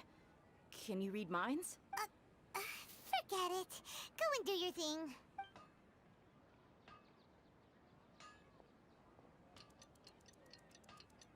You see Milo gets scolded by the Great Sage. And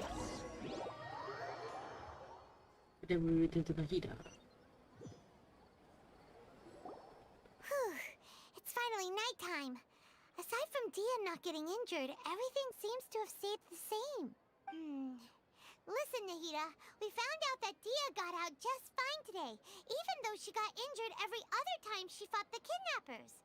Do you think the Samsara has been broken? Have we saved Dunyarzad? Really? Good job on all that progress. Get some good sleep tonight. Hey, what kind of an answer is that? Tomorrow will come. Everyone assumes this is common knowledge, but the only way you can know that for sure is if you experience tomorrow. How many todays has it been? Is it possible that today will be followed by yesterday? Does tomorrow truly exist as anything beyond a made-up concept? It's even possible that this entire world is a lie, and the history of the whole world has just been one endless Sub-Zero's festival. Okay, no more. Paimon's brain is already shut down. That's why it makes no sense to waste your energy thinking about things you will learn tomorrow. Get some good rest. You know, use the bathroom and flush your anxiety dookie away. Huh? Hold on, what did you just say? Did Paimon hear you correctly? Huh? People always say they feel a sense of relief after they take a duk-duk. That's why I suggested you could try that. Is that so strange? That's the meme, okay. And so against common sense that Paimon's at a loss for words. You were sounding kind of smart just a minute ago. We're going to go get some rest now. Even though it's happy and lively at the Sub-Zero's festival every day, it feels like it's been a long time since we've really gotten to relax. Let's go back to our room. Another beep. Compared to what we stand to achieve, these sacrifices are trivial.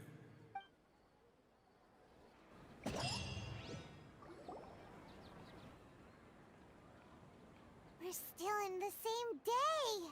As expected, it's not as simple as we thought. Nahida, you already already knew last night that we didn't break out of the Samsara? Why didn't you tell us? Would there have been a point? You would have spent the night with new worries, with tomorrow still out of reach. In that case, you might as well rest within that brief moment of hope. An opportunity like that doesn't come by often, and I thought it might help you clear your minds. Paimon thought that Duke did that! Whatever. Guess you were looking out for us after all. Of course. In the time we've been together, you two have been everything to me. Paimon's flattered and everything, but maybe you're taking things a little fast.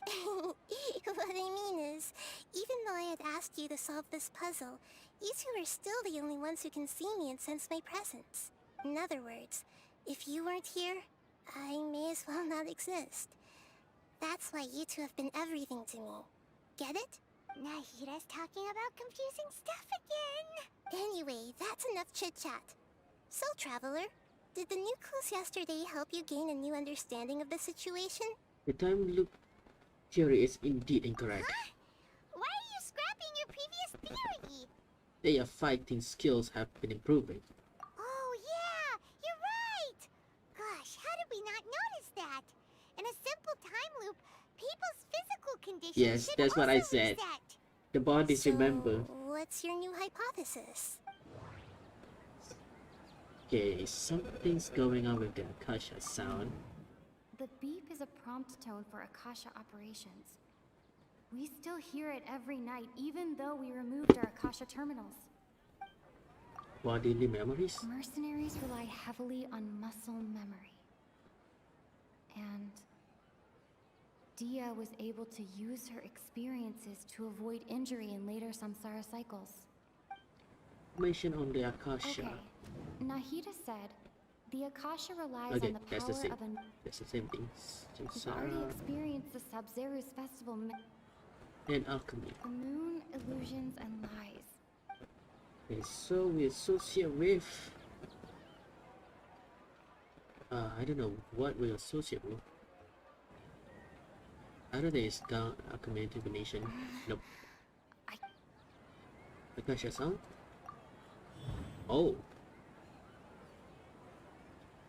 Memories are deleted every day. If all our memories of a day are erased at the end of that day, then we would unwittingly relive that same day again and again.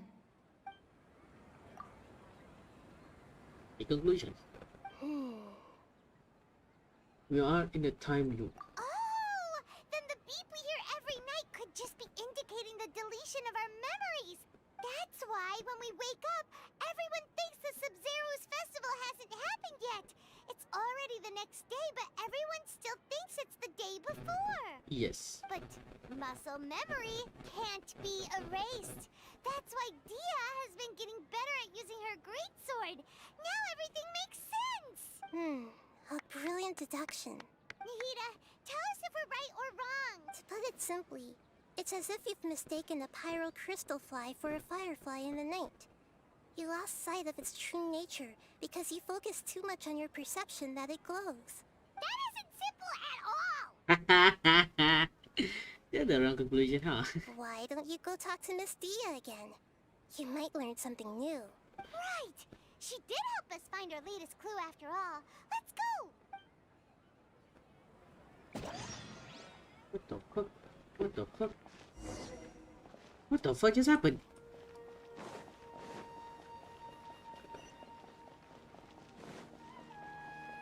So I was correct.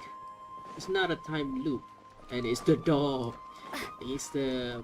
If it's a time loop, if it's really a traveling back time traveling, some sort of that, the door is just simply gonna be like Dia will get hurt every day, but no. Dia didn't get hurt that one time, so her body remembers. There's not time loop or time traveling or time reset. There you are. Really took me a while to find you. As expected, Dia also didn't get hurt today. Get hurt? Why would I? Don't underestimate me. Well, you're still getting used to your new greatsword. Huh. Truth be told, I also think it's pretty strange. It just suddenly felt so familiar in my hands and... Wait a second. How did you know I got a new greatsword to begin with? I didn't tell anyone about it. Traveler, could you explain the situation to her today? Paimon's gotten a little sick of doing it. Let's just get straight to the point. Oh, that works. You suddenly become proficient with your greatsword because we've lived through this same day many times already. What happened to you guys while I was gone? Did you get brainwashed by some cult? Don't think too hard about it. Just take what we're saying at face value. Alright then, let me get this straight. You're telling me that my body's already gotten used to this greatsword, but my brain just doesn't remember it? Yes. Yes, your memory's being erased every day. Then I'd have to disagree. That's impossible. Oh? Why do you think that? If we've actually been reliving the Sub-Zeru's festival day after day, then what happened to the things we used, the money we spent, the food we ate? Common sense says my wallet should have emptied itself a long time ago. There's no way I wouldn't have noticed that. I've thought about that too. But if the sages were behind this, if they utilize the entire city's resources as well as information supplied by the Akasha. Right! They could use the Akasha to record what everyone did that day, and then use the city's resources to replenish everything! It's not very likely, but it's also not impossible. No, it is impossible. I've got proof. You have proof? Where? You two are surprisingly serious about this nonsensical discussion. Fine, I'll play along for a little longer. Come with me, Miss Dunyarzad. Please come along as well. I still can't guarantee that this area is safe. Where are we going now? Paimon can't believe it's Dia who wants to show us something this time. 2 days ago, we were the ones taking her to see Dunyarzad.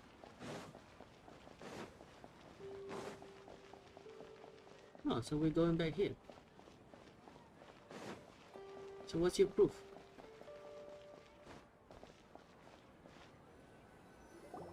This is it.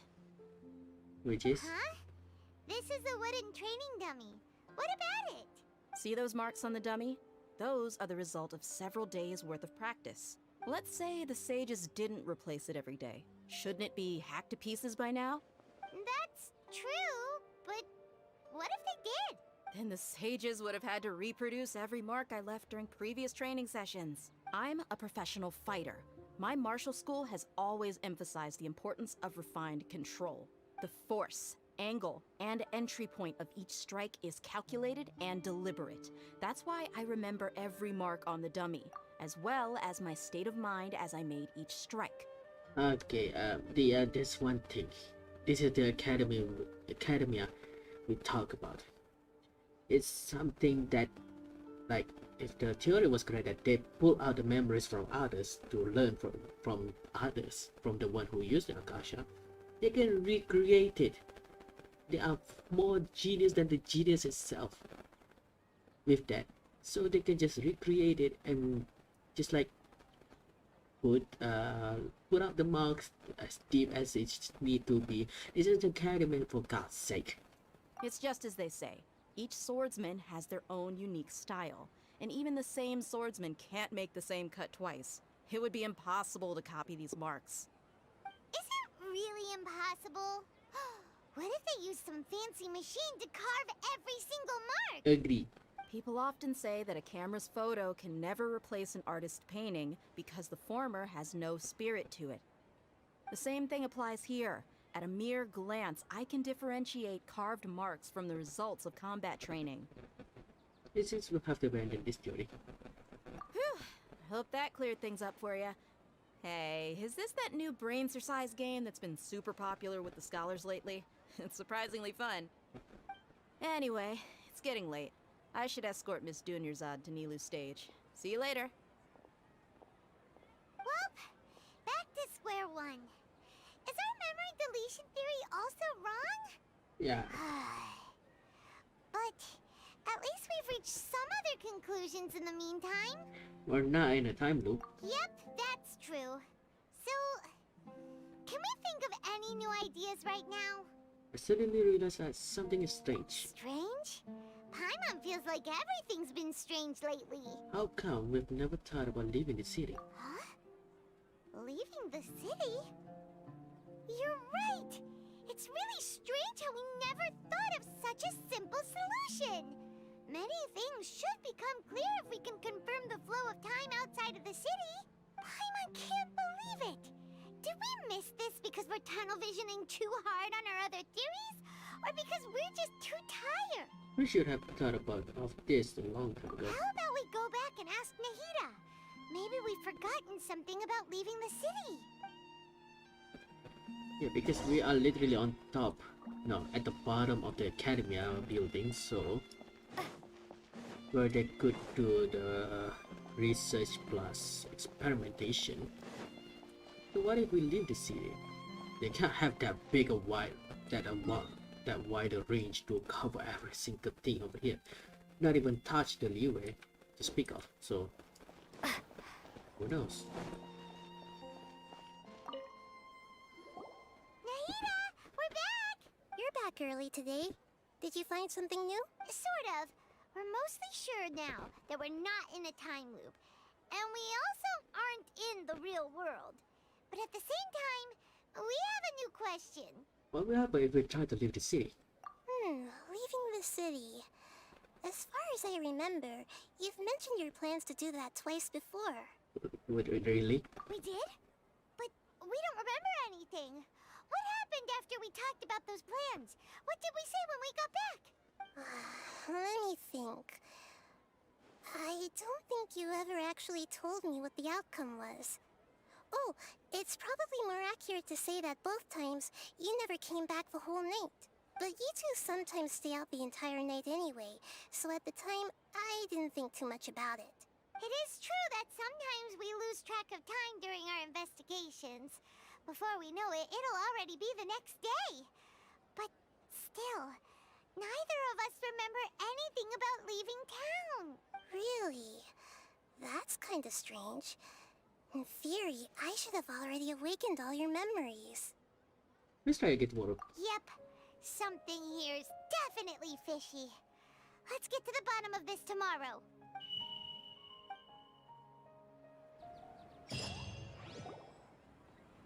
Our memories are back! Let's go and try to leave the city. About that. Well, where should Paimon begin? Huh?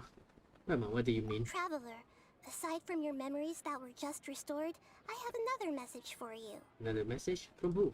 Listen to it and you'll understand. Can't go back. There are countless spaces here. Our Sub-Zero's festival in Sumeru City is just one of them. This is my own voice? Traveler, you should be missing 2 days worth of memories.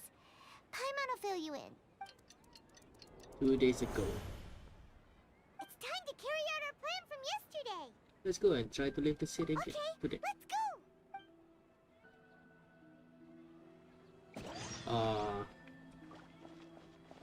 Hoyoverse, I love this kind of what is it called? This kind of theme. This is the second time. The first one in the Kazuha memory.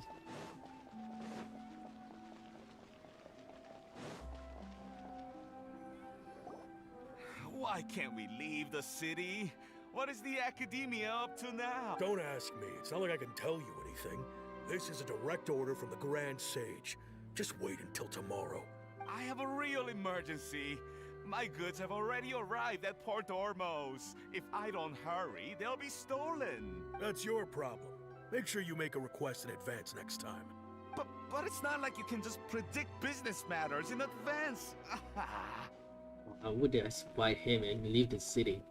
It looks like the Academia already announced a lockdown for Sumeru City today. How completely unsurprising. Let's go and question them. Hello, sir. Why can't we leave the city today? Here we go again. Don't ask me. I don't know either. We just received an order that no one is allowed to enter or exit Sumeru today. They didn't tell us anything else. Because the Academia wouldn't share their plans with a pawn. Angering me won't get you anywhere. If I had that kind of insider info, I would have left this stupid post long ago. Yeah, stupid post that you've been cutting for fucking days, Looks maybe like months. He really doesn't know. If we can't get anything out of him, let's take matters into our own hands. Why don't we climb over the walls? Those guards can't be everywhere at once. This is a good spot, and the guard hasn't noticed us at all. Let's hurry! I must stay here. Huh? Why? Are you going to leave Paimon behind? Leaving the city might trigger disruptions to our memories.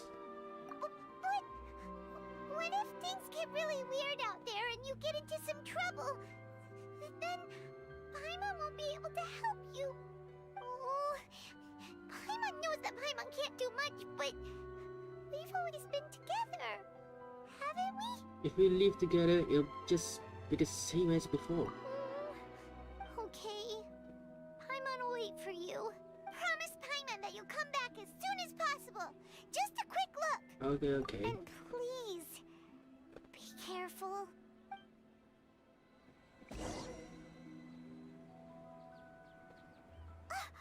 Memories! Oh no. Let's go and try to leave the city today.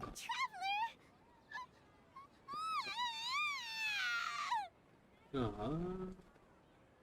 What's wrong, Paimon? Paimon would never see you again. You just disappeared. Paimon waited for you for hours and hours at the city wall and you never came back.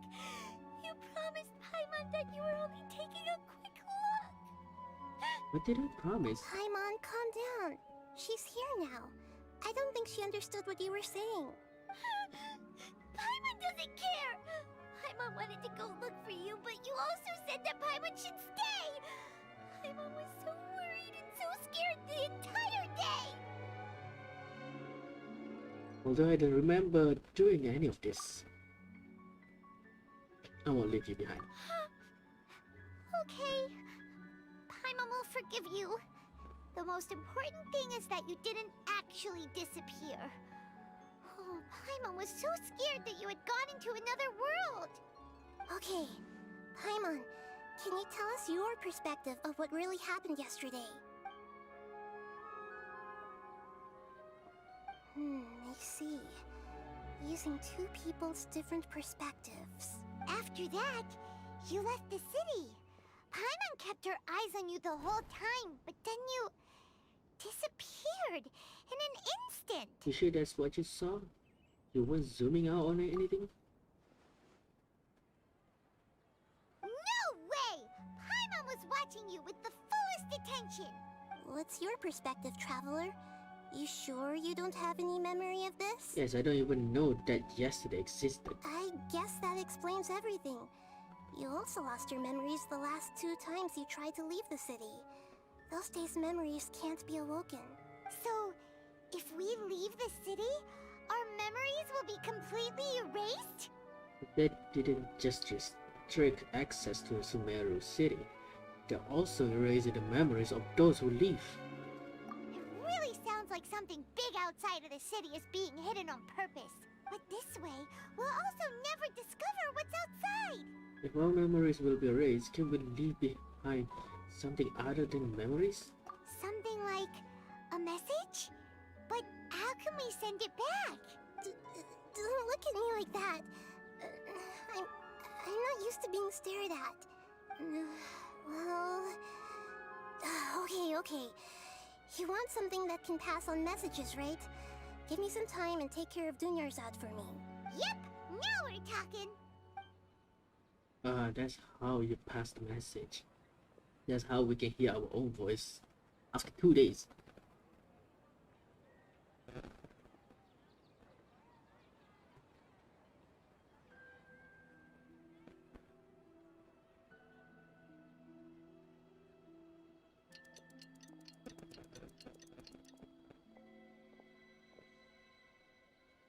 I'm done.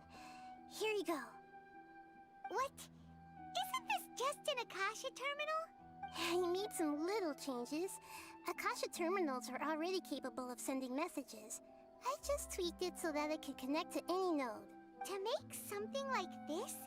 Nahida, you really know the Akasha like the back of your hand. Anyway, we can use this now to record a message, right? Yep. I'll help you save the messages. It should be pretty easy to use. I just can't guarantee the user's status and signal coverage when they're outside the city. We'll never know until we try. At least we're taking the initiative now. It's a world Let's guy. go then. Let's expose those sages. I think you should stay. All right. Paimon isn't as worried about being separated since it happened once yesterday. But Paimon still isn't happy about it. See you tomorrow, Paimon. Okay. See you tomorrow, Traveler. And That go to covers the everything present. that's happened so far. What was I left for myself when I left the city? Yes. Although the signal was choppy and had some interference, we still managed to receive 2 messages from you when you were outside. Okay, now that you understand what's going on, let's hear the messages together.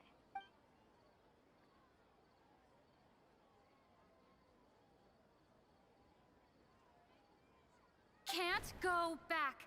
There are countless spaces here. Our Sub-Zeru's festival in Sumeru City is just one of them. I've entered another space.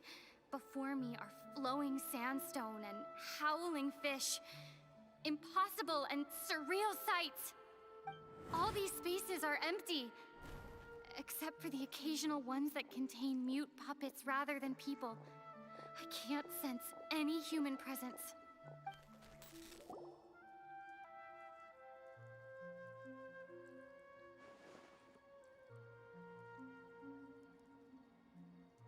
That's one heck of an info dump. It sounds like you left the Sumeru city space when you set foot outside of the walls. But everything looked completely normal when Paimon was looking out from the inside. That's unbelievable.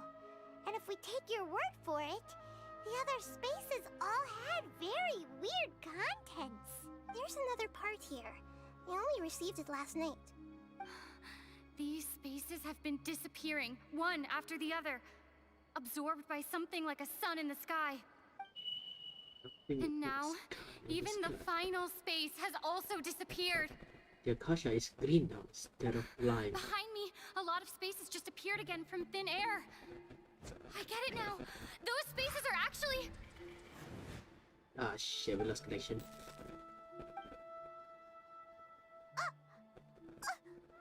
Why did the message end right there? What did the Traveler want to say? What are those spaces? Probably because yesterday just happened to end at that moment. Yes.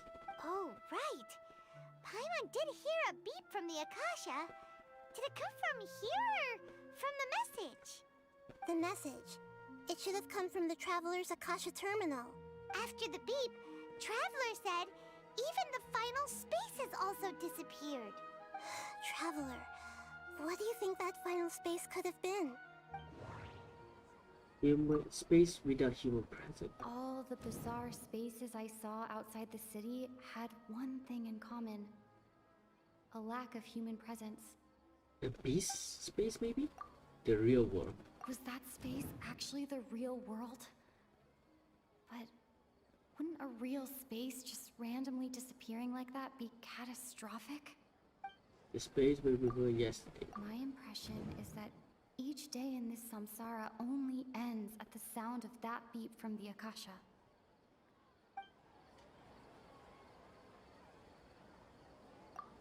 Let me confusion. Oh, so that's what it is! After the sound of the beep, the final space, the Sub-Zeru's festival, also disappears! And we're taken to the next day! Later on, Traveler also mentioned a bunch of new spaces materializing behind them! Do lots of new spaces appear every day? Paimon's head is spinning! Just what are these spaces anyhow? Well, consider this. For all the horrors of the Archon War, at its heart, it was just a game where a bunch of gods fought over 7 seats. So no matter how strange or spooky things may look on the surface, maybe all they point to in the end is a small and simple secret. Wow, the Archon War, huh? That's an analogy and a half. I don't think that's an analogy actually. A secret, huh?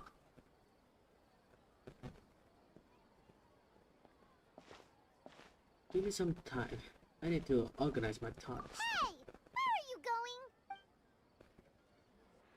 going? Our Akasha turns to green instead of cyan. that because we used the Nahida's Akasha? Seems like it. Oh, by the way, I passed the door. Oh. Again, the door. That isn't interesting. This is way more interesting.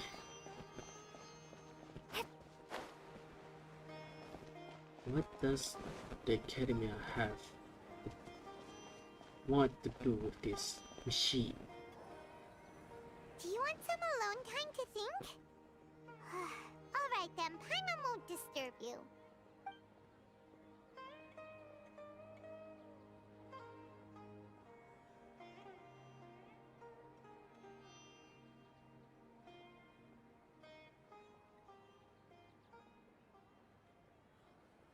The dance of Sub-Zeros is about to begin.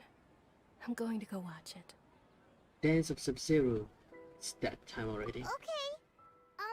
Why don't you go ahead, Dunyarzad? We still have some other stuff to do first. Okay then. See you later. Yeah, she's way more quiet and Have you figured it out yet, Traveler? Time is ticking away. I think I know the answer now. Awesome! What is it? Paimon wants to know. Oh, wait, no. Let's meet up with Nahida first. You can tell us both together.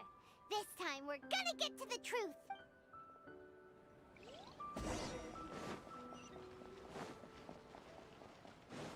Somehow I think of like beating the shit out of that great sage will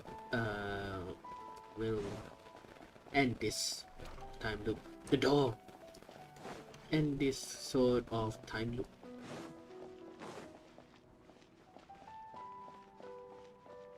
The door.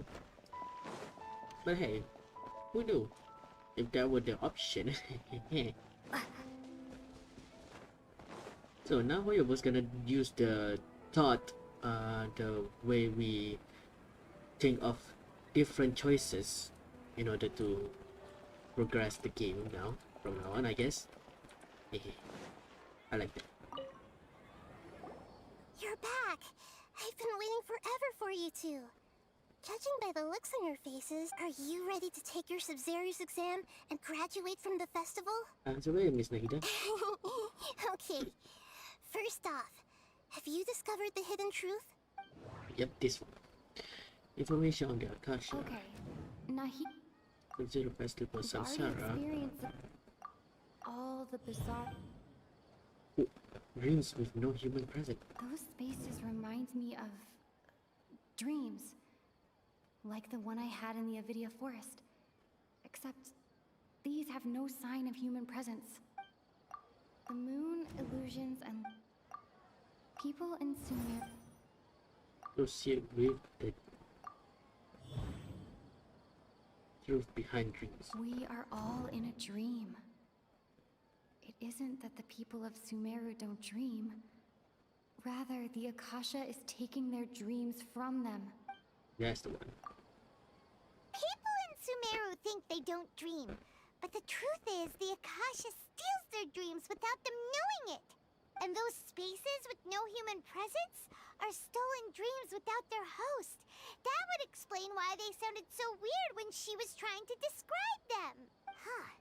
So people in Sumeru do dream after all. In fact, we're all in one big dream together right now. Correct answer. Now, how did you conclude that the Akasha is capable of this? Akasha's operation requires a The gnosis. Akasha relies on the power of a gnosis to operate. The Akasha is manifestation of the gods of wisdom power. It is the manifestation of the God of Wisdom's power. It compiles the wisdom of the entire populace. It compiles the wisdom of the entire populace. And it grants knowledge of the people. And it grants knowledge to the people. Yes, so how did it do it? Nope. Was it this one? Yep. Oh, okay. Those dream-controlling creatures in the forest also get their power from the Dendro Archon, right? That would explain why the Akasha has the ability to control people's dreams, too. But is stealing everyone's dreams really how the Akasha compiles their wisdom? Isn't there anything more to it than that? Dreams are fantastical, complex, and full of imagination. People's brains are the most active when they're dreaming. In other words, dreams are rich bundles of human wisdom. So in other words, the complete opposite of how Hypatia understood it. Paimon remembers her saying that the sages think dreams are foolish delusions, and the fact that no one dreams is a blessing from Greater Lord Rukkhadevata. So it was all a dirty trick? The real story is that the sages from the Academia are using the Akasha to steal people's dreams for their own use, huh? Yes, and they don't intend to stop there. Oh? By the sounds of it, you understand the current situation pretty well. So then, what about the Samsara? Akasha sound. The beep is a prompt tone for Akasha operations. We still hear it every night, even though we removed our Akasha terminals. The appearance and disappearance of spaces. Those spaces kept disappearing before my eyes. But as soon as that beep sounded, many more spaces materialized. The disappearance of... And the appearance and disappearance of dreams. Those dreamscapes kept vanishing. But as soon as that beep sounded, more new spaces appeared. The Grand Sage's speech. Grand Sage said, "Go celebrate the birth of that god to your heart's content." Did he mean something more? Number 50 and Sansa. Associate with you? Nope. Akasha sound? Nope. Zero festival? Yes. Ooh. Mass production. Mass production of trees. Correct. The Akasha is keeping each person's brain in a constant dream state, but also separating their consciousness from their own dream. Their disembodied consciousness is placed inside the collective dream of the Sabzeruz festival along with everyone else's, while their now vacant dreams are harvested by the Akasha. No one is any the wiser as another day passes in the dream, and so begins another samsara cycle. People wake up to yet another dream about the Sabzeruz festival. The dreams that belong to them are once again harvested by the Akasha, and so it continues. So, this is like a dream factory, and the Akasha is a dream harvesting machine. Did Paimon get that analogy right? Very good, Paimon. Using analogies well is an excellent habit to get into. Okay, so that beep we keep hearing is actually from our real-life Akasha terminals. Taking off our terminals in this dream doesn't do anything. All right, last question. Who am I? Lord Kusanali. The moon. They say that alchemical divination is the Dendro Archon's divine revelation. So then, if Nahida has referred to herself as the moon... Now that I think about it, wasn't illusions a hint that we're all dreaming? Now that I think about it, wasn't illusions hinting at the sage's deception of Sumeru's people? So you noticed. You are less alone, Kusanali. I thought that one would be the hardest question. That's why I put it last. That wasn't hard at all. Even Paimon guessed that. Everything about you is different. We just didn't want to expose you is all. Now that you mention it, Nahida, you've been hinting to us since the very beginning. It's funny. Thinking back to when we were asking all over the place for info about Lesser Lord Kusanali. Paimon didn't expect to meet you like this. I have a lot of questions for you. Yes, those can wait until we're back in real life. On the other hand, I'd be happy to answer any more questions you have about here and now. Okay. Why couldn't you simply tell us the truth? You asked me this question before. My answer was, it would literally blow your minds. Now that you know this is all a dream, this answer should hopefully make more sense.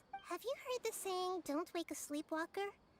Likewise, if someone suddenly had told you all this instead of you learning it on your own, your notion of reality and dream would be thrown into irreversible confusion. I couldn't expose you to that kind of risk. That's why I could only give you very subtle hints and some suggestions. Long story short, I'm really sorry I had to keep you guessing. Okay. How do the sages manage to keep people from noticing this? Firstly, this dream we're in is completely based on reality. People have already experienced this Sub-Zero's festival, so it would be very difficult for them to find anything that strikes them as surreal. Secondly, you're probably wondering why people don't have any memories from earlier samsara, right? That's because people don't remember their dreams most of the time anyway. And in any case, their actual dreams are being taken away from them by the Akasha. So whenever they wake up in this dream of the Sub-Zero's festival, they don't remember anything from their previous identical dream. That reminds Paimon. Traveler had a dream when we were in the Avidia Forest, but couldn't see what it was about after waking up. Is that an example of what you mean? Yes. Only after receiving the blessing of Dendril can a person gain the Dendril element's dream-enhancing power. That explains the feelings of deja vu. Meanwhile, everyone else has no idea that they are in the Sub-Zero's Festival Samsara, while their dreams are stolen from them over and over again. About the side effects of a mass-produced dream. Can humans really keep dreaming forever like this? Will it ever end? And if so, when? We might say your mental fatigue has already answered this question. Eventually, there's only so much that people can tolerate, especially those whose health is compromised to begin with, like Dunyarzad. This relentless exploitation takes an even harder toll on them. People's lives are at stake here, and nobody knows a thing! We've got to put a stop to this! Why is the dream about the Sub-Zero Festival? I know, right? Why did they have to base this dream on my birthday? Could it really just be a coincidence? Even you don't know the reason? Wow, now that's strange. The Academia sages are determined to harvest lots of dreams in a short time, no matter the cost. They have to be up to no good. Unfortunately, I don't know anything about it. Traveler, do you have any information?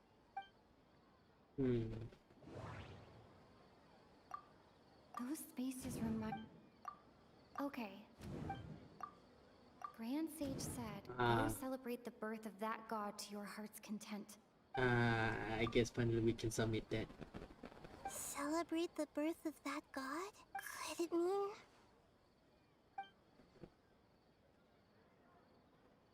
I don't have any more questions. Deceiving the people of Sumeru with no regard for their safety. No matter what they're trying to do, this is unforgivable. After we end the Sub-Zero's Festival Samsara, we have to look into them. How can the sages of the Academia do this behind their Archon's back? This is ridiculous! In the end, I'm just the moon. This is the The one. real sun is long gone. Yes. A sun and a moon? Nahida's talking in riddles again.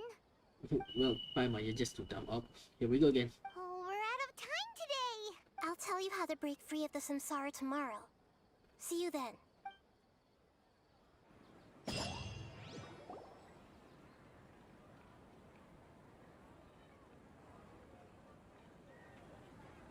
morning, Nahida. Wait. Now that Paimon remembers everything, should we instead say good morning, Lesser Lord Kusanali? Hey! What's wrong, Nahida? You don't look too good. Where's Dunyarzad? I'm afraid that what you're thinking right now is correct. Did Dunyarzad already disappear? No way! Are we too late? The real Dunyarzad's consciousness has indeed disappeared. It can no longer endure the constant dream harvesting. We were so close. Paimon can't believe it. Wait, so what about that other Dunyarzad? Just what is she? Is she also going to disappear? She's actually something like a puppet, but not completely. The real Dunyarzad's consciousness could no longer keep playing her role in this dream. So another Dunyarzad appeared to replace her in the dream. Just like the grass and the trees, that Dunyarzad is just a building block of the dream that helps to keep it going. But Personality-wise, she's nothing like the real Dunyarzad. Puppets are stiff and can't copy a living person's vitality. After all, they're just there as filler. You know, speaking of which, the old Dunyarzad might not have been too different from a puppet. Dunyarzad truly believed that she met you within her consciousness, and it was you who inspired her. So you do remember her after all. Yes. Back then, her family was overly protective of her.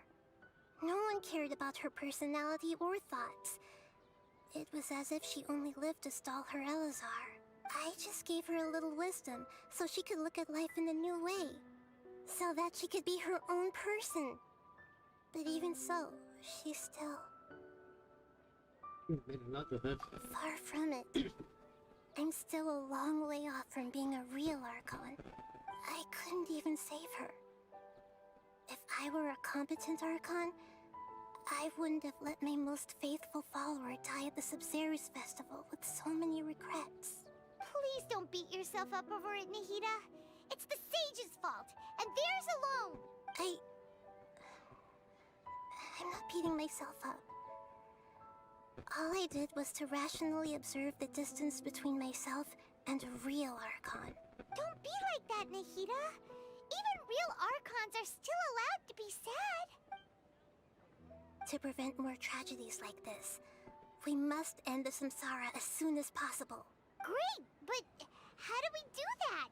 Although the Sabzeruz festival dream is under the Akasha's control, only humans can dream.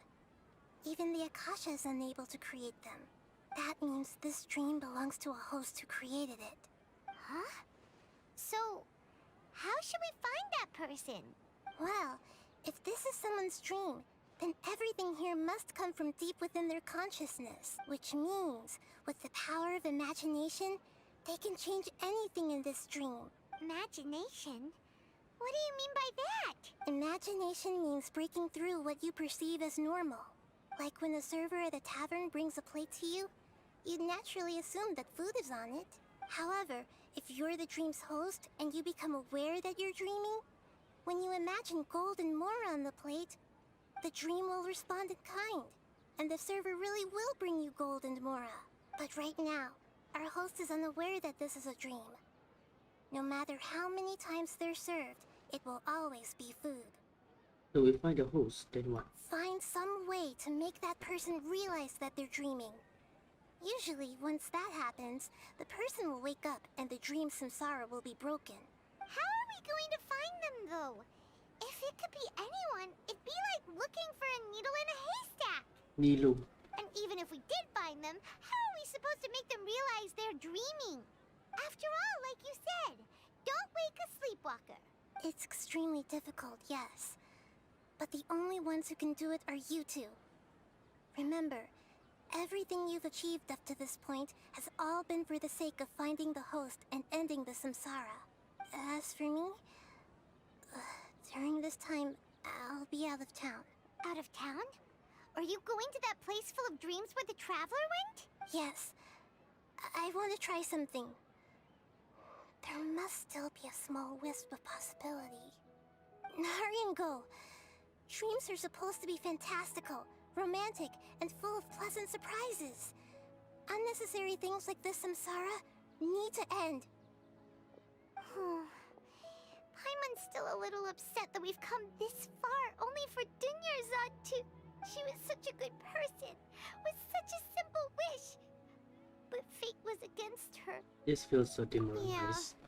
Saving Dunyarzad is what kept us going this whole time. But we mustn't lose hope, Traveler. Dunyarzad would definitely want to see us save everyone else. So let's break the samsara for her sake. Paimon's wondering, do you think the sages would get one of their own to be the host of this dream? Feels like it would be easier to control it that way, no? Unlikely. Knowing the plan, they probably become aware that we were dreaming. An unsuspecting host would be less likely to realize this is a dream. Huh. That's true. Plus, the sages probably weren't counting on there being other factors beyond their control, like Nahida and us. So, who do you think the host of the dream is? The one with the strange getup. Strange getup? Who? Oh, that would make sense. Ferris, the Knight of Flowers, is a symbol of the whole Sub-Zero's festival, right? Pretty core character. Let's go ask him some questions, shall we? No, it's Nahida. I mean, it's Nilu. I'm betting on Nilu.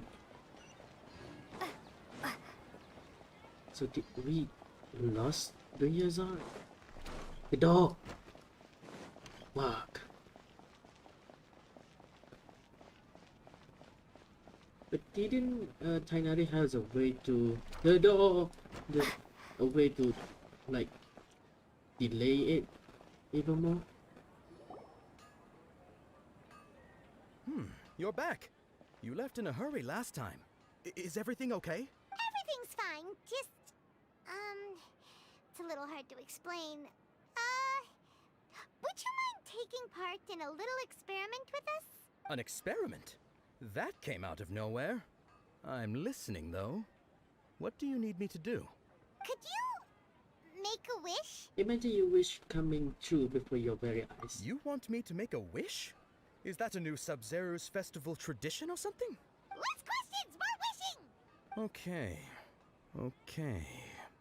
My wish. Okay. I'm a little nervous saying this out loud, but I want Miss Dunyarzad to be happy. Oh. I noticed earlier that she looked a bit down, and she wasn't really talking to anyone. She just doesn't seem like herself. She's always so gentle and kind, and all the kids love her. I've also wondered if the reason she asked me to be Ferris Knight of Flowers is because I'm special to her, or something. So, you have a crush on Dunyarzad? Oh, is it that obvious? This is harder. After what I just said, I guess it is. When she placed the hat of the Knight of Flowers onto my head, she said to me, I want everyone to have a happy Sub-Zero's festival. This is hard. What she didn't realize was that I'm not that interested in how everyone else feels. In that moment, I just wanted to be her Knight of Flowers for the rest of my life. 50 years, 100 years, I'll serve her till the end of time. Okay, yeah, that was a bit much. Felt like the right moment to get it off my chest, but that was pretty embarrassing. Okay, I'm ready to make my wish. I would like Miss Dunyarzad to appear in front of me right now with a smile on her face. Here goes. Please come true. Nothing. I'm gonna open my eyes. Oh, you're... What? Fucky? Sorry, but only one portion of Yelda candies per person. Back home you go. Nice try, you two. Anyway, never mind. I don't need to see her appear right in front of me. As long as she's happy. Guess he isn't the host of this dream after all. Should have expected it wouldn't be this easy. It's gonna be Nilu.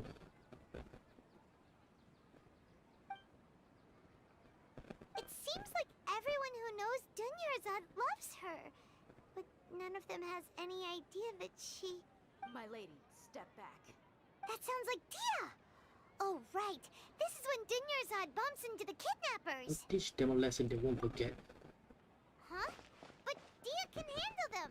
Hey, Traveler!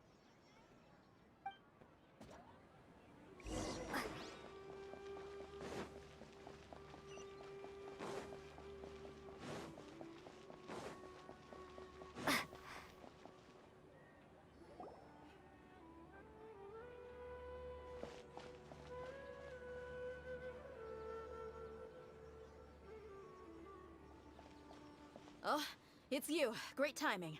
Please take the Dunyarzad and leave. Hey, this is my job. The homie Yannis pay me, not you. You're wasting your breath. You... Fine, alright. Knock yourself out. Why are you so worked up anyway? It's not like I don't trust your fighting skill. Anyway, watch yourself.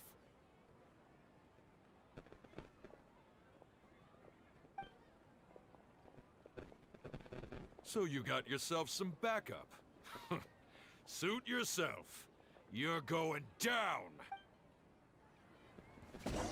She's just want to release her anger. Dissipate.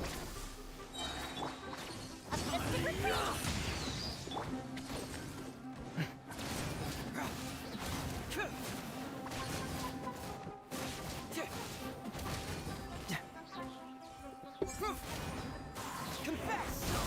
Tricks up your sleeve! Out of my way!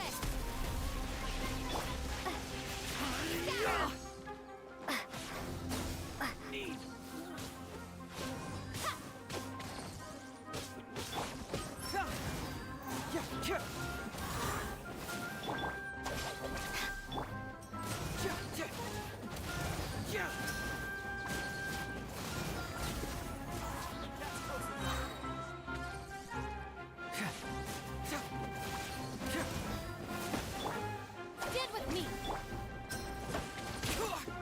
Thank you. Get moving! Fracture!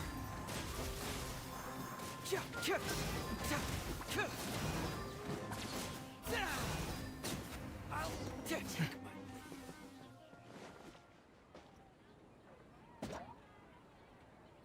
Traveler, were you just taking your anger out on those guys? You and Nahida both. Dunyarzad wouldn't want to see you two like this. Oh, and speaking of her, Paimon just remembered something. Remember how during the first Sub-Zero's festival, before the Samsara started, we came here with Dunyarzad because she wanted to pick something up? She said it was because she had forgotten something. Yes, I do remember that. Okay, so Paimon's memory is working so far. Anyway, Paimon also remembers that she is staying somewhere around here. She pointed it out to us the night before the Sub-Zero's festival. Should we check out what the item is? Yeah, even if it's only a tiny clue, it'll probably still help us more than this needle in a haystack search. This is the place. It's rude to enter other people's spaces without permission, but desperate times call for desperate measures. Hey, the windows are unlocked. Okay, Paimon's gonna take a peek inside. Tom enters the room and returns a while later carrying something. This was only a temporary residence, so there was pretty much nothing inside except this book on the table. Should we open it? Oh, after almost 16 days, I was finally able to get these notes written before the Sub-Zero's festival.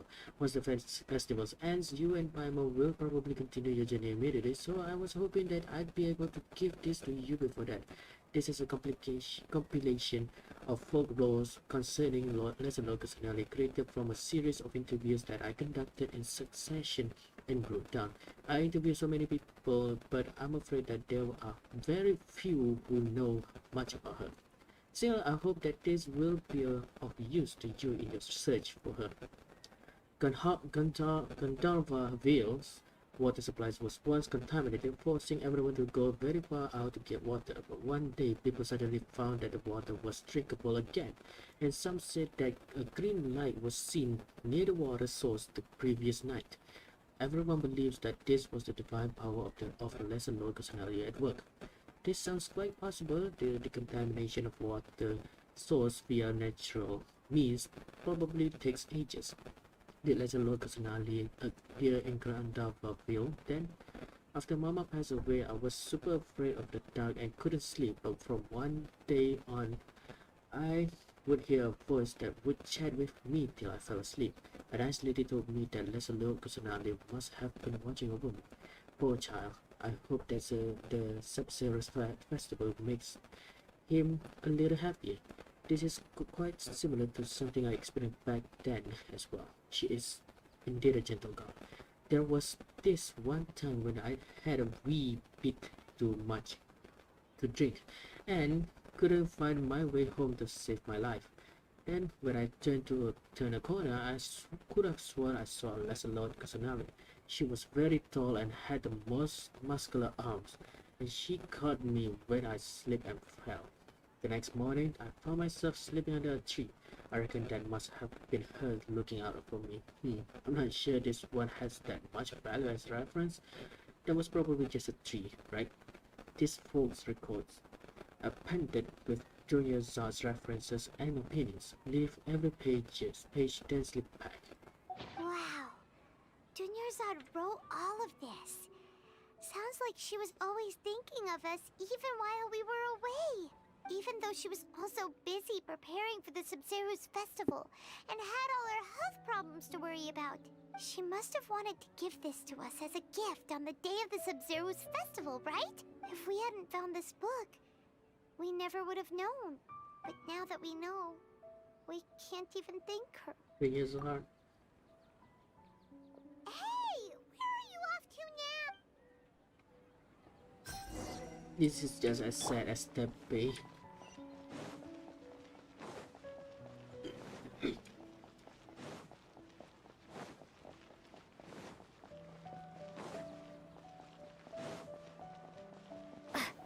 We lost another NPC that the Genshin community can actually agree upon.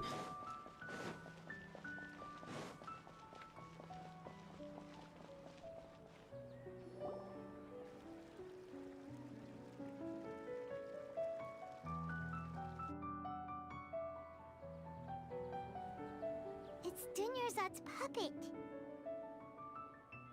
I feel better if I say this out loud.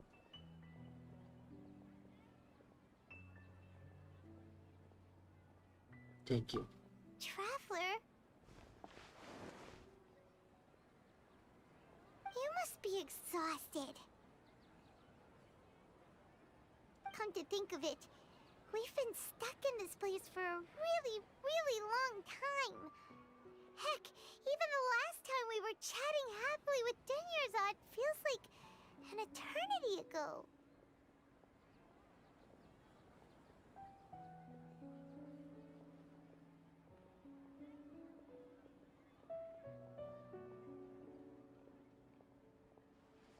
Okay, it's clean because of the theme.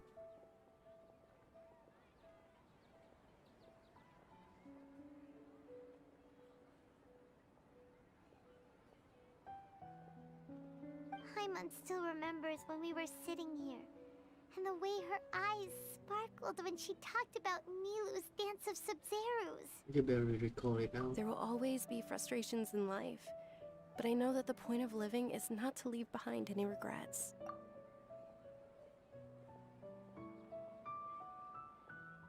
That was what the real Dunyarzad said, wasn't it? Does that mean... Dunyarzad? Yes, Traveler. What is it? Oh, so she's still just a puppet. But just now, how come... Not leave behind any regrets. Where are we going this time? Going to the top, huh? To watch the dance of Sub-Zerus.